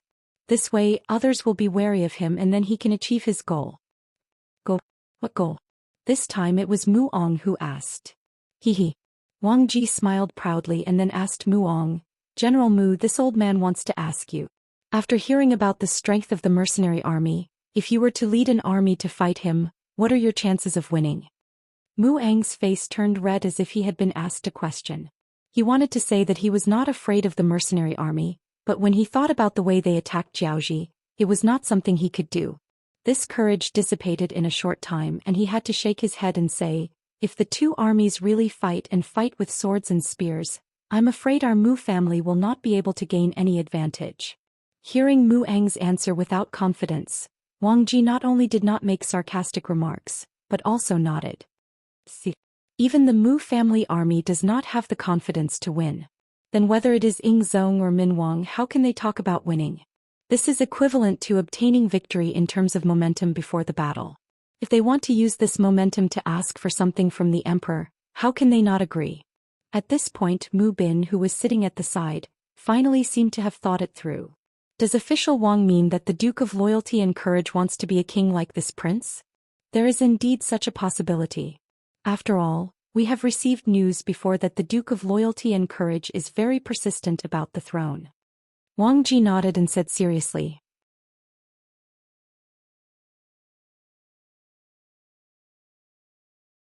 Chapter 496. He also wants to be a king? Why? How can the emperor agree so easily? When Muong heard this, he didn't think much of it. The reason why the Mu family was so powerful now was because Mu Bin was conferred the title of king. However, if anyone could be conferred the title of king, then the title of king wouldn't be important, and it wouldn't bring so much glory to the family. In Muong's eyes, it was better to have fewer and fewer kings in the world. This way the king's status would be more important, and he would have more confidence when he spoke. Muong wasn't the only one who thought this way. Mu Bin also had the same idea. He opened his mouth and added, I'm afraid it won't be so easy to be a king. Will the emperor agree so easily? Of course not. Wang Ji replied with a very certain tone. Then, as if he was afraid that the two people didn't believe him, he continued, King General Mu, think about it. The reason why the Mu family can be conferred the title of king is because you have guarded the southwest for the great Ming dynasty for generations. In addition, your influence is only big in this place. Even if you are conferred the title of king, the emperor won't be so afraid. However, the Duke of Loyalty is different. He is young and his influence is not only in the southern Ming dynasty but also in Baiming. If such a person is conferred the title of king, wouldn't it be asking for trouble? More importantly, if there is a war in the future, how will the Duke of Loyalty be rewarded for his meritorious service? Isn't the emperor above the king? Does the Duke of Loyalty have disloyal thoughts? Hearing this, Shiping King Mu Bin's expression couldn't help but change again and again. Whether he has disloyal thoughts or not, no one knows. But once there is a slight possibility, we must be prepared. Presumably on this point, Emperor Ingzong must have considered more than us and is more thorough. That's why this old man said it's not easy to confer the title of king.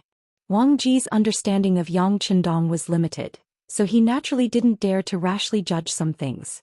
However, based on his understanding of Zhou Xian, seeing that he was so wary of Yang Chendong, this inference was extremely reasonable. After saying so much, Mu Bin and Mu Ong finally understood.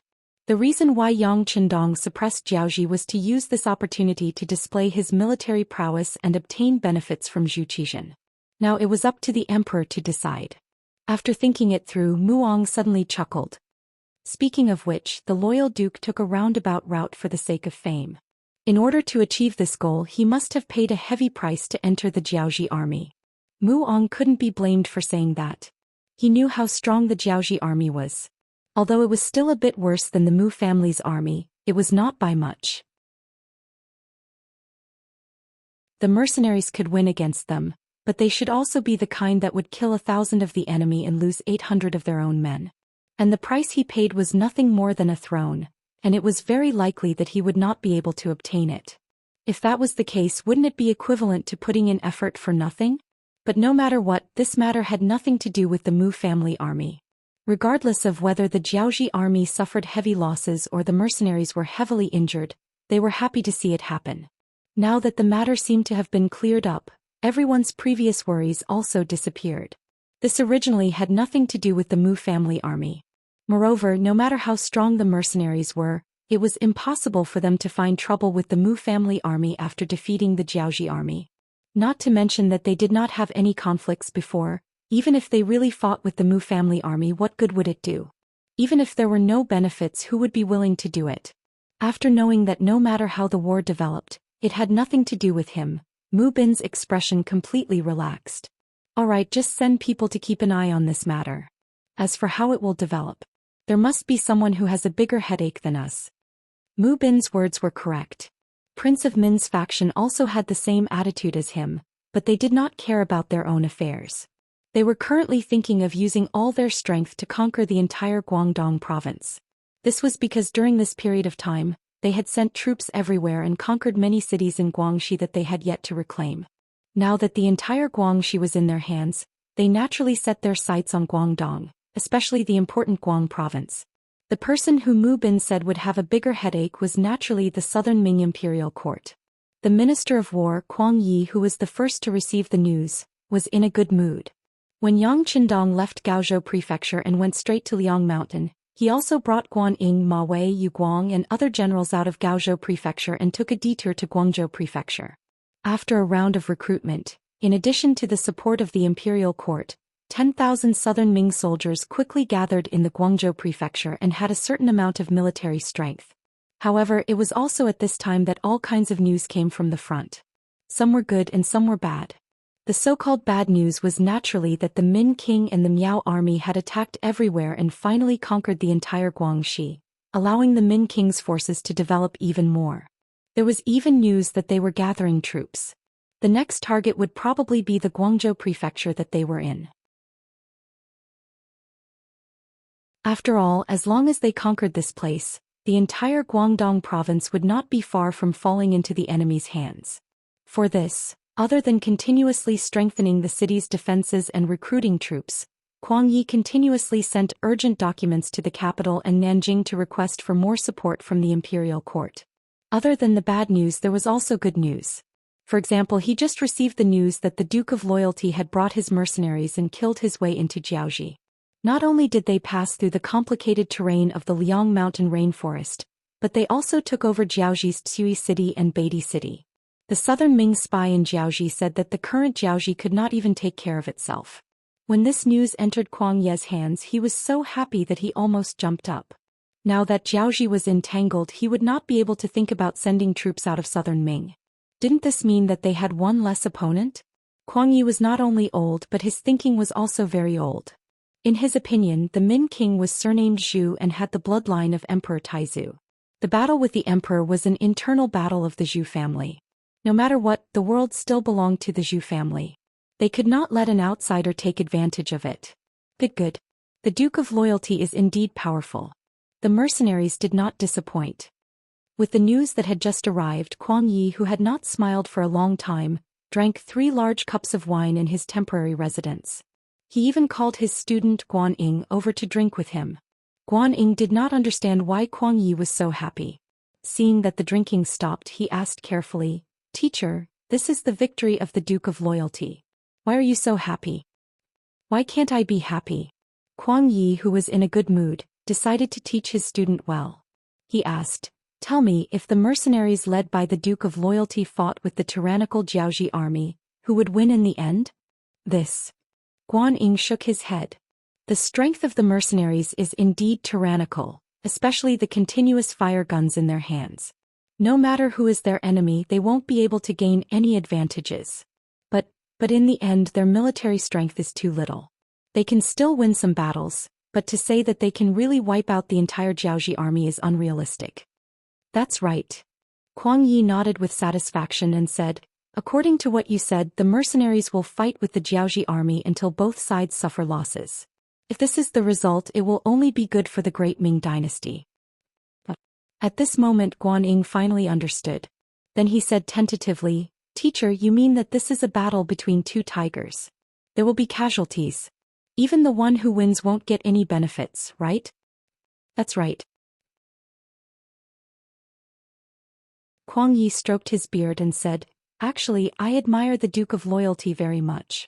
A hero like him probably wouldn't appear even in a few hundred years. Even Emperor Taizu was not as good as him when he was at his age. Such a person was born in a chaotic world. He would be able to create a new country. It's a pity that he was born in the wrong time. Although our great Ming dynasty is also experiencing war, our foundation is still good.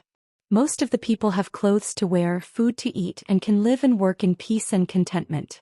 In such an environment, it is obviously impossible to have any great construction skills." Guan Ying, who was at the side, kept nodding. He agreed with his teacher's analysis. Kuang Yi didn't seem to have finished and continued, "This old man admires the Duke of Loyalty and courage, but I also fear him. This is because young people are sometimes impulsive and do not act according to common sense. I am worried that he will have other thoughts because he has the power weapon.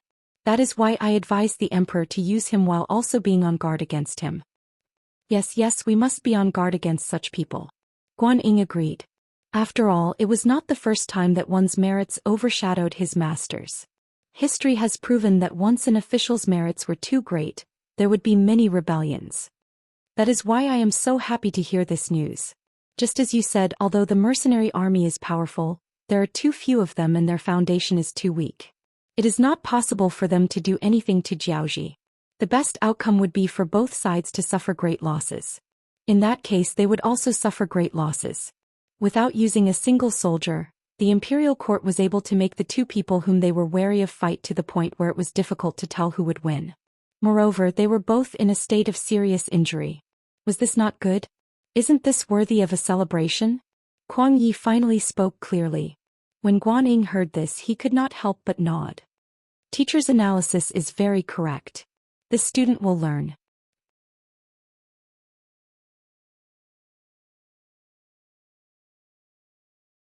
Chapter 497. Guan Ying, you are actually very smart. Do your job well. Teacher is getting old and will retire one day. When that time comes, the Ministry of War will be under your control. Kuang Yi was so happy that he couldn't help but say what was on his mind. Guan Ying, who was still listening to his teacher's teachings, became excited when he heard this. This was the first time his teacher talked to him about his future. In the past, he thought that Kuang Yi only cared about serving the country and didn't think about personal matters. Now it seemed that it wasn't that he didn't think about it, but that he didn't want to express it. Kuang Yi was almost 70 years old. How many more years would he be in charge of the Ministry of War? When he retires, he would arrange for his trusted aides to take over. This was human nature. At that time, it would be time for him to rise to the next level. Thank you, teacher. Guan Ying stood up and bowed in gratitude. Ha ha ha. Kuang Ye's laughter sounded again. It seemed that from this moment onwards, the southern Ming Empire had regained its former prosperity and power. The news was still being passed around and had not reached Nanjing yet.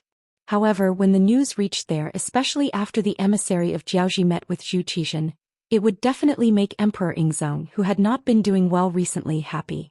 However, these people didn't know that their happiness was for nothing. Everything that was impossible in their eyes was possible in Yang Chendong's hands. They had underestimated the Duke of Loyalty. Jiaoji Country, Beidi City. 9 days had passed since Hong Jin and Yuan Chunqing agreed on the agreement.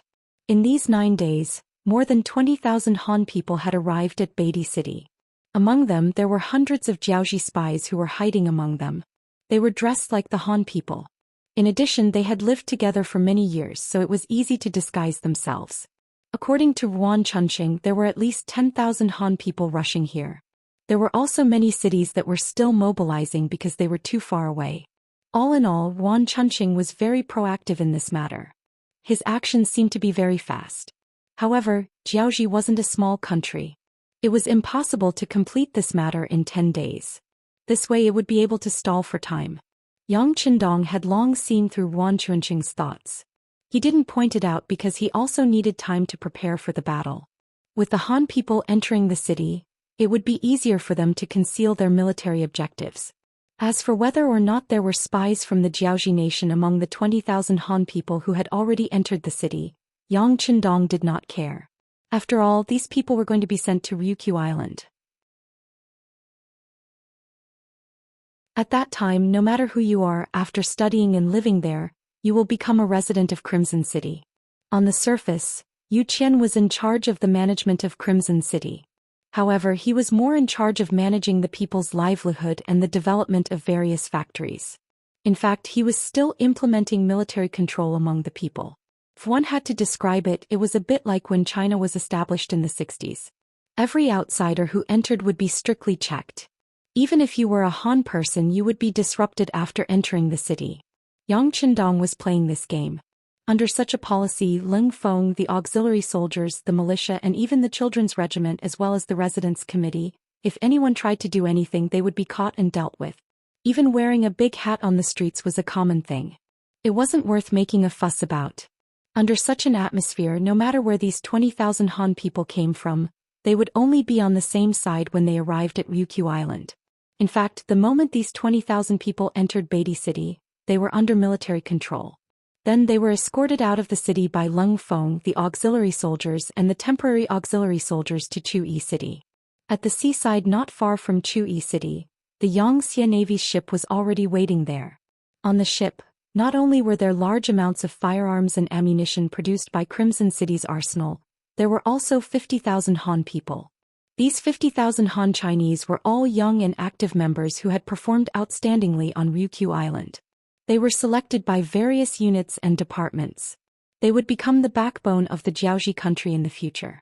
They would lead the people here to build a new Crimson City. Of course, this so-called building was not really building a modern city. Instead, it was a transfer of management and governance. In other words, it was the continuation of Xianxia's new territory. This was also an expansion from the island to the mainland. This was the first expansion and there was no prior experience. In order to achieve a better goal, these 50,000 people were only the first batch. There would be a second and third batch, each with 50,000 people. With these 150,000 people as the foundation, and some Leng Feng soldiers stationed here in the future, stabilizing the territory of Jiaoji would not be a problem. In truth, Yang Chendong wanted to send more people out from the island. However, these 150,000 youths were already enough to cause Crimson City to suffer.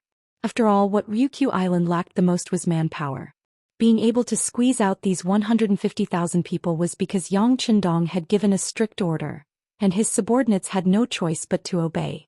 If it had been someone else who had given this order, Yu Qian and the others would have been able to provide 20,000 to 30,000 people. Now, out of the first batch of 50,000 people, other than leaving behind 2,000 people in Chuyi City as the backbone to start changing the living conditions there, the remaining 48,000 people were carrying all kinds of food, drinks, and ammunition towards Beidi City. There are still too few people. A long sigh sounded out. This naturally belonged to Yang Chendong. It had been 4 years since he had come to this world. He had been working hard to reach this scale. In the eyes of others, this might be considered very impressive. However, compared to the grand goal in his heart, it was still too far away. If he had 100 million people, even if it was only 20 million people, he would dare to go to Japan and completely occupy it. He would even dare to go to the southwest and southeast of the Great Ming Dynasty. Unfortunately, there were less than 1 million people in Crimson City. Most of them were from conquering the First Shang Dynasty. Otherwise, the 150,000 people in front of him would be enough to make him worry. With a sigh, he thought that he still needed to encourage the people of Crimson City to have more children. Although he had done a series of encouraging measures before, many factories and land needed manpower. Some of the local women had no choice but to participate in farming. However, now that the people of Jiaoji were continuously sent to Ryukyu Island, those women could be idle. With them around, as long as the incentives were right, there was no need to worry about a large increase in the population. Turning his thoughts back, Yang Qindong raised his head and asked Tiger's Mane, "Is Nye Tong's 2nd Regiment in place?" "Young master, the day before yesterday, Commander Nye took the 2nd Regiment's Lung Feng and 10 battalions of naval auxiliary soldiers and headed towards Jiuzhen Prefecture's coastline. If I'm not mistaken, they should be preparing to take action." Yang Qindong nodded thoughtfully. "Tell Regiment Commander Nye that after conquering Jiuzhen County, don't rush to join us. Continue to send troops out of Sunan County and take it down first. If we need help here, let him know." In other words, there was no need for any reinforcements. With just these 10,000 soldiers, they would be able to take down Jiaoji County. Hearing this, Tiger's Mane nodded. "Yes, young master. I will inform Regiment Commander Nye of your orders. But can we really take down Jiaoji County with just us? Whether it is the military strength or the territory, it is far greater than Jiuzhen County and Sunan County combined." Only Tiger's Mane, who had been by Yang Qindong's side for the longest time, dared to ask such a question. If it was someone else, they would only need to carry out the order. But his considerations were also very reasonable. Conquering a country was one thing, conquering it was another. If they didn't have enough military strength, they wouldn't be able to do it. Yang Qindong first smiled, but he didn't immediately answer this question. Instead, he casually pointed outside the door. Following the direction of his finger, Tiger's Mane saw Hong Jin standing respectfully outside, waiting for Yang Qindong to summon him. "Isn't there General Hong Jin?" After casually saying this, Tiger's Mane suddenly thought of something and said in surprise, "Young master means to use him as a general and then..." "That's right." Yang Qindong directly interrupted Tiger's Mane's words and said with a smile, "That's right. There is a saying, to control the barbarians with the barbarians. We can form a Jiaoji mercenary army and let them be in charge of the security of Jiaoji County. Compared to us, they are more familiar with this place, right?" Yang Qindong was currently thinking about the Japanese army in the future. He had to admit that the Japanese army that invaded China didn't have enough military strength, so he came up with this idea. And it was because of this that he almost completed the act of a snake swallowing an elephant. Since others can use it, he can naturally use it too. In addition, he can also send some troublemakers to Resin City. In this way, without those troublemakers, Hong Jin's pressure will be reduced a lot. After Tiger's Mane understood Yang Qindong's intention, he looked at the young master with admiration. He really didn't know how the young master's brain worked. How could he come up with so many good ideas? Just like using the Jiaoji mercenary army to govern the Jiaoji people, he wouldn't have thought of this even if he was beaten to death. It wasn't that Tiger's Mane was stupid. It was just that no one had used this method before, so naturally he wouldn't have thought of it.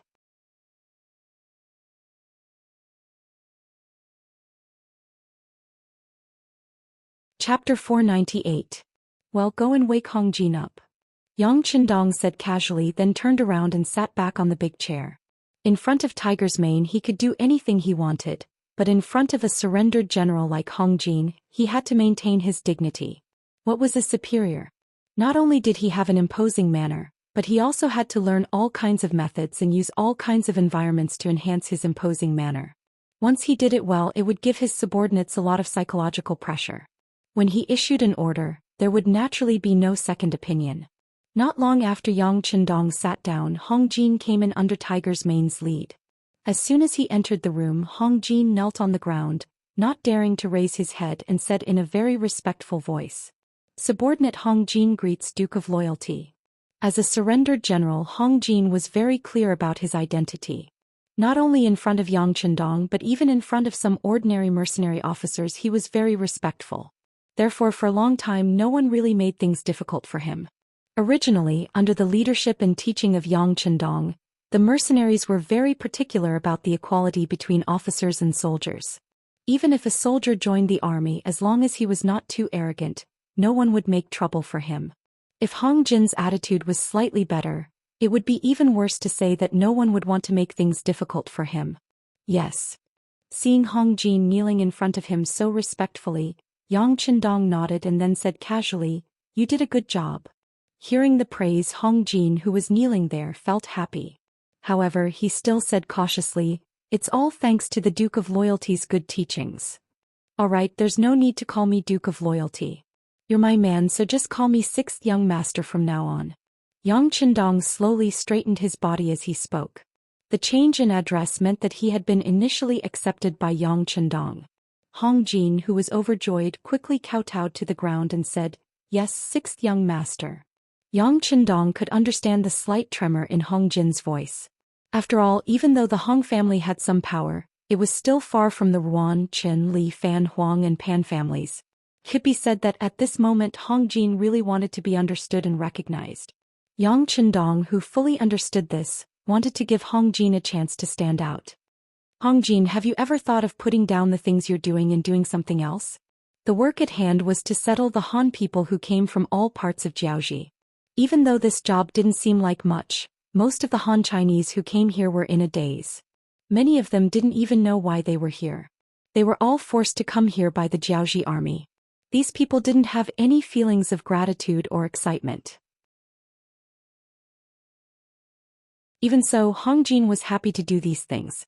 In his opinion, some things wouldn't have much effect if he didn't do them at the beginning, but as time passed, as long as he treated these Han people well, they would eventually remember him. Who knew when one or two of these people would stand out? At that time, if they were willing to take care of him, that would be the greatest reward. It was precisely because he had such an idea in his heart that when he suddenly heard Yang Chendong say that he was not allowed to take care of this matter, panic appeared on his face. He didn't know if he did something wrong, or if he did something that Yang Chendong wasn't satisfied with. Therefore his first reaction was to kowtow to the ground again. Then he continued to explain, "Sixth Young Master, this lowly one does things in a rough manner. If there is anything that is not to your liking, please forgive this lowly one. This lowly one knows his mistakes and will definitely correct them." Mistake? What mistake did you make? Even with Yang Chendong's intelligence, he didn't know what to do with Hong Jin's actions. Hearing that there was no blame in Yang Chendong's words, Hong Jin slowly raised his head with a puzzled look. Just as Hong Jin raised his head, Yang Chendong's voice sounded, "This young master wants to give you a chance to stand out, a chance to bring glory to your Hong clan. How about this, you form an army and you will be the general. The number of people should be around 30,000. Other than the advanced firearms, this young master will provide you with any other weapons. How about it?" Before Yang Chendong could finish his words, there was a heavy thud on the ground. Looking carefully, it was the sound of Hong Jin kneeling and kowtowing. It was just a few kowtows and there was already blood flowing out from his forehead. "Sixth Young Master. Thank you. Thank you. I won't say anything else. I will remember your kindness. In the future, if you tell me to go east, I will definitely not go west. The Hong clan will also follow the Sixth Young Master's lead for the rest of my life." It was no wonder that Hong Jin was so emotional. He had worked very hard since he was young, and that was why he had the chance to become Wan Gengwang's deputy general and lead an army alone. Although he failed in the end when he faced the mercenary army. Didn't he do all this for the sake of bringing glory to the Hong clan? Now, the usually strong Jiaoji army was so weak in the face of the mercenary army. If things went wrong, Jiaoji would be in big trouble. It was hard to say if the Hong clan would be able to survive. And it was at this time that Yang Chendong allowed him to form his own army. Such a huge contrast was equivalent to a person who was so poor that he couldn't afford to eat suddenly finding a 10 million check in his bowl while begging for food. How could he not be excited and filled with gratitude? Hong Jin knelt there with tears of gratitude on his face. Then he kept swearing. Yang Chendong saw all this, but he wasn't moved. He didn't really want to pity anyone. Because when he thought about how the Han clan would have to be slaves for a few hundred years if it wasn't for his appearance, he was furious. Back then, did anyone pity the Han clan? Of course the answer was no. In this world it was sad to rely on other people's pity to survive. The most important thing was to have your own strength. As long as he had enough strength, he would be able to gain the recognition and respect of others. Everything else was just fleeting clouds. As for what Hong Jin said, it might be true now. But when he really obtained a high position, when the mercenary army's strength couldn't affect him, who knew what he would do? Instead of placing his hopes on others, it was better to set strict rules from the start. This way he wouldn't have to worry about other people causing trouble. Alright, stop kowtowing. Your body is your own. This young master still needs you. If you get injured because of this and can't lead the army, then I'll have to consider changing you. As Yang Qindong said this, Hong Jin knelt there obediently. Obviously he was really afraid that Yang Qindong would change him. If that was the case, all his hard work and performance would go down the drain. Seeing that Hong Jin's breathing had stabilized, he wasn't as agitated as before. Yang Qindong's voice sounded again. This young master can allow you to lead an army, but you have to agree to 3 conditions in advance. If you can do it, then this job is yours. If you can't do it, then there's no need to force yourself. This young master won't punish you for this. But if you can't do it, then you won't even have a chance to be free. Do you understand? Understood, this little one understands. 6th young master, just tell me what to do. At this moment Hong Jin didn't have the ability to bargain. He had already thought it through. No matter how harsh Yang Qindong's conditions were, he would agree to all of them. No matter how high the requirements were, it was better than not knowing what would happen tomorrow. Seeing that Hong Jin agreed so quickly, Yang Qindong didn't doubt his sincerity. After all, if he was in Hong Jin's shoes, he wouldn't be able to reject the opportunity to lead an army either. Then listen carefully. First, 30,000 soldiers is a limit. No matter what happens in the future, unless there's an order for you, the number of soldiers can't exceed this number. If you're found out, you'll be stripped of your position and investigated. Second, these 30,000 soldiers must listen to the arrangements of the mercenary army unconditionally. If you or any of your subordinates dare to have any selfish thoughts, you'll be killed without mercy. Even you won't be able to escape the crime of not managing your army properly. Third, those who are capable in the Hong family can join the army. Those who aren't can't be forced to join. As for the other Hong family members who aren't young, or the elderly, children and women, this young master will arrange for them to live in another place. I guarantee that they'll have a good life and won't be in any danger. However, they can't live in Jiaoji anymore. It's up to you to decide how to do this job. These are the 3 conditions.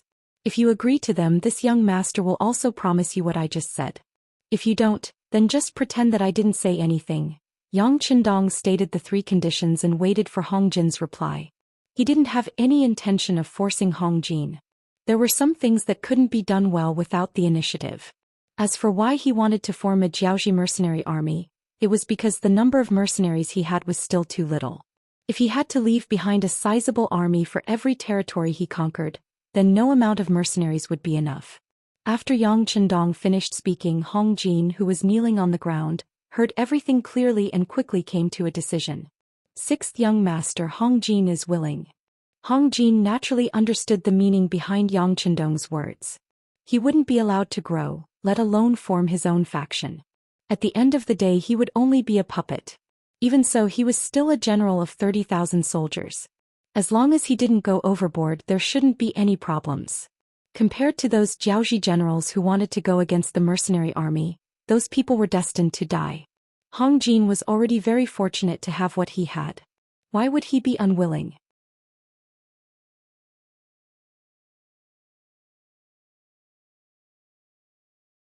Chapter 499.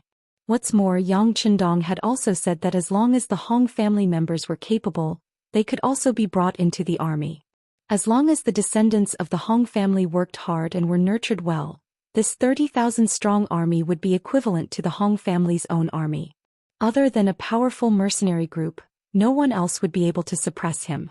This could also be considered as bringing glory to the Hong family. Hong Jin agreed. This was within Yang Qindong's expectations. Alright, since that's the case, Tiger's Mane will tell you what to do. From now on you can put down whatever you're doing. Tomorrow was the 10th day.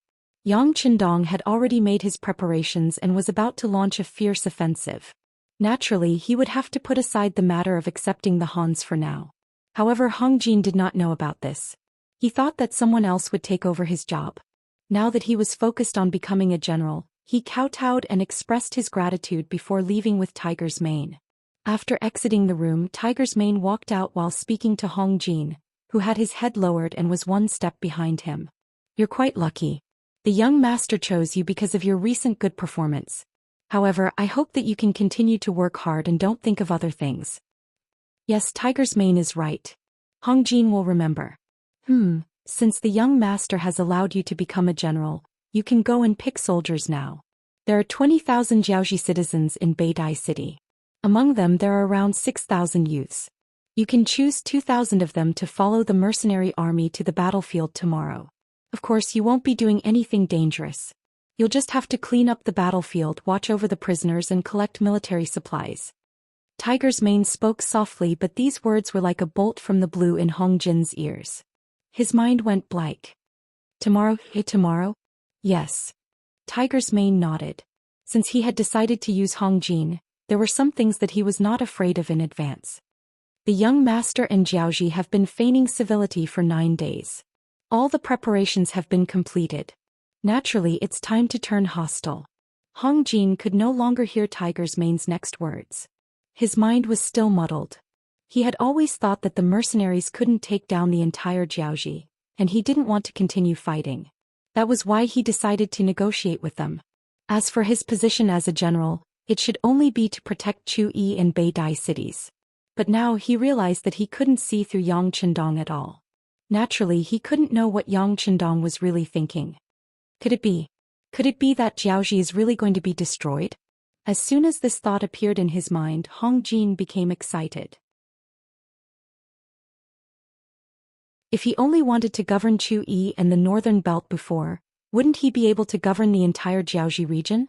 If that was the case, he would have a lot of power. The excitement only lasted for a moment before Hong Jin thought of another terrifying result. His Hong family was still in Jiuzhen Prefecture. Because both sides were negotiating, the Jiaoji army naturally wouldn't do anything to the Hong family. But once the war started, how could he guarantee his family's safety? Tiger's Mane, my Hong family. Hu Mang already knew what Hong Jin wanted to say, so he directly interrupted him and said, Your Hong family doesn't need to worry. At this moment, the Jiuzhen county should have already been captured by the mercenary navy.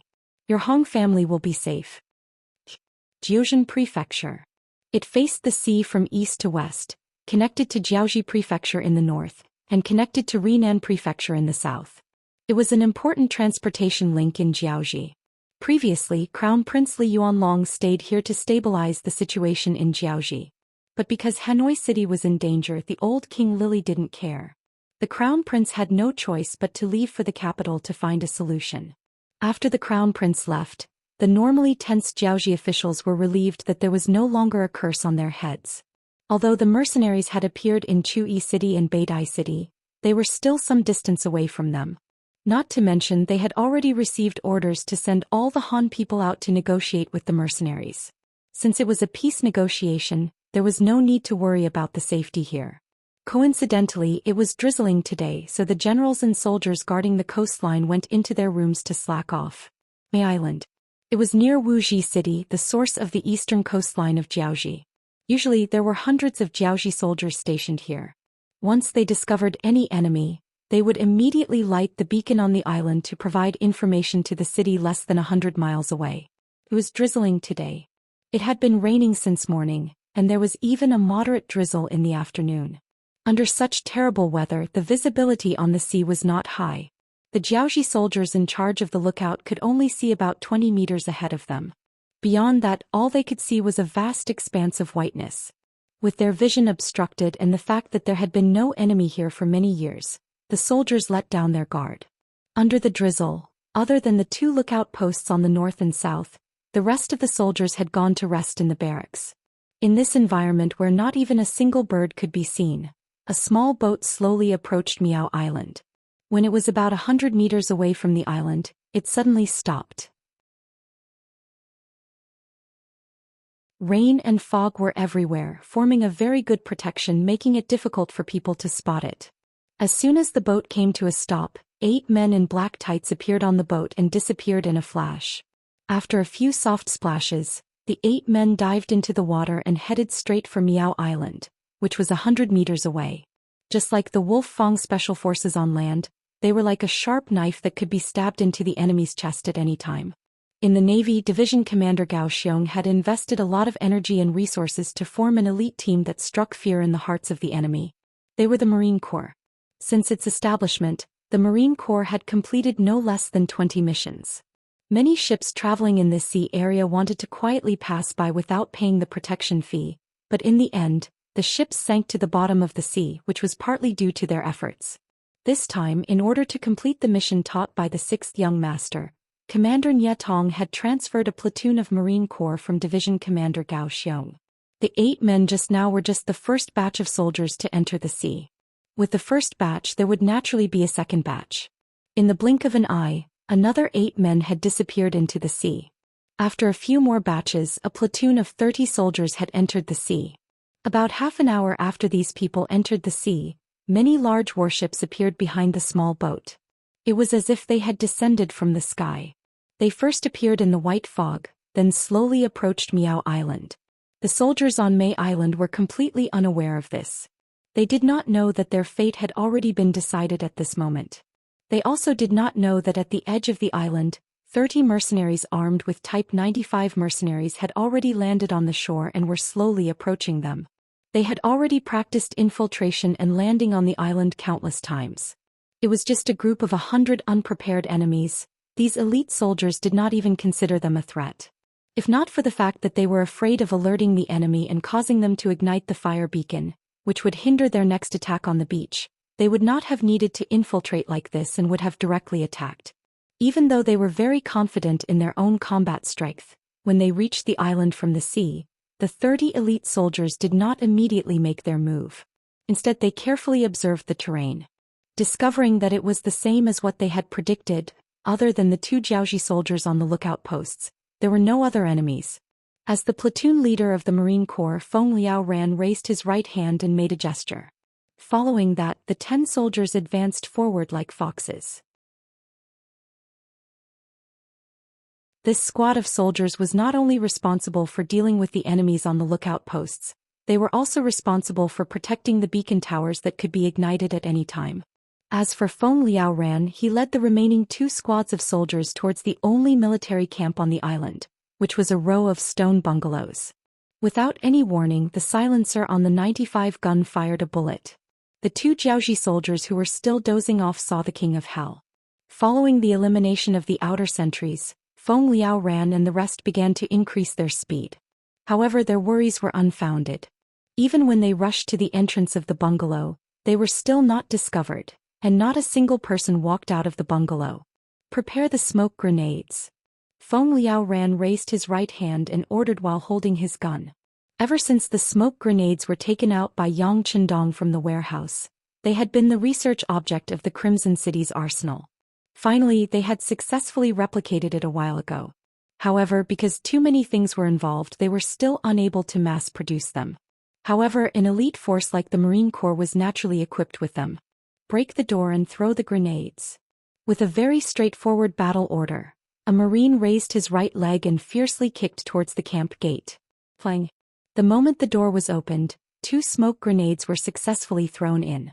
Then the door was closed. 2 platoons of Marines stared at the door. 21 muzzles were aimed at it to prevent any accidents from happening. Cough, cough, cough. In less than 2 breaths of time, loud coughing sounds echoed throughout the camp. Then the camp door was pushed open, and the Jiaoji soldiers who were choking with tears in their eyes ran out. The first Jiaoji soldier who ran out did not even have time to see what was going on outside when he felt his body become light and was sent flying. Before he could regain his composure and see what was going on around him, a cold muzzle was pointed at his head. You're tuning in to the Zhou Xian's Legacy YouTube channel. Don't forget to subscribe and join us on this journey to catch the most captivating stories.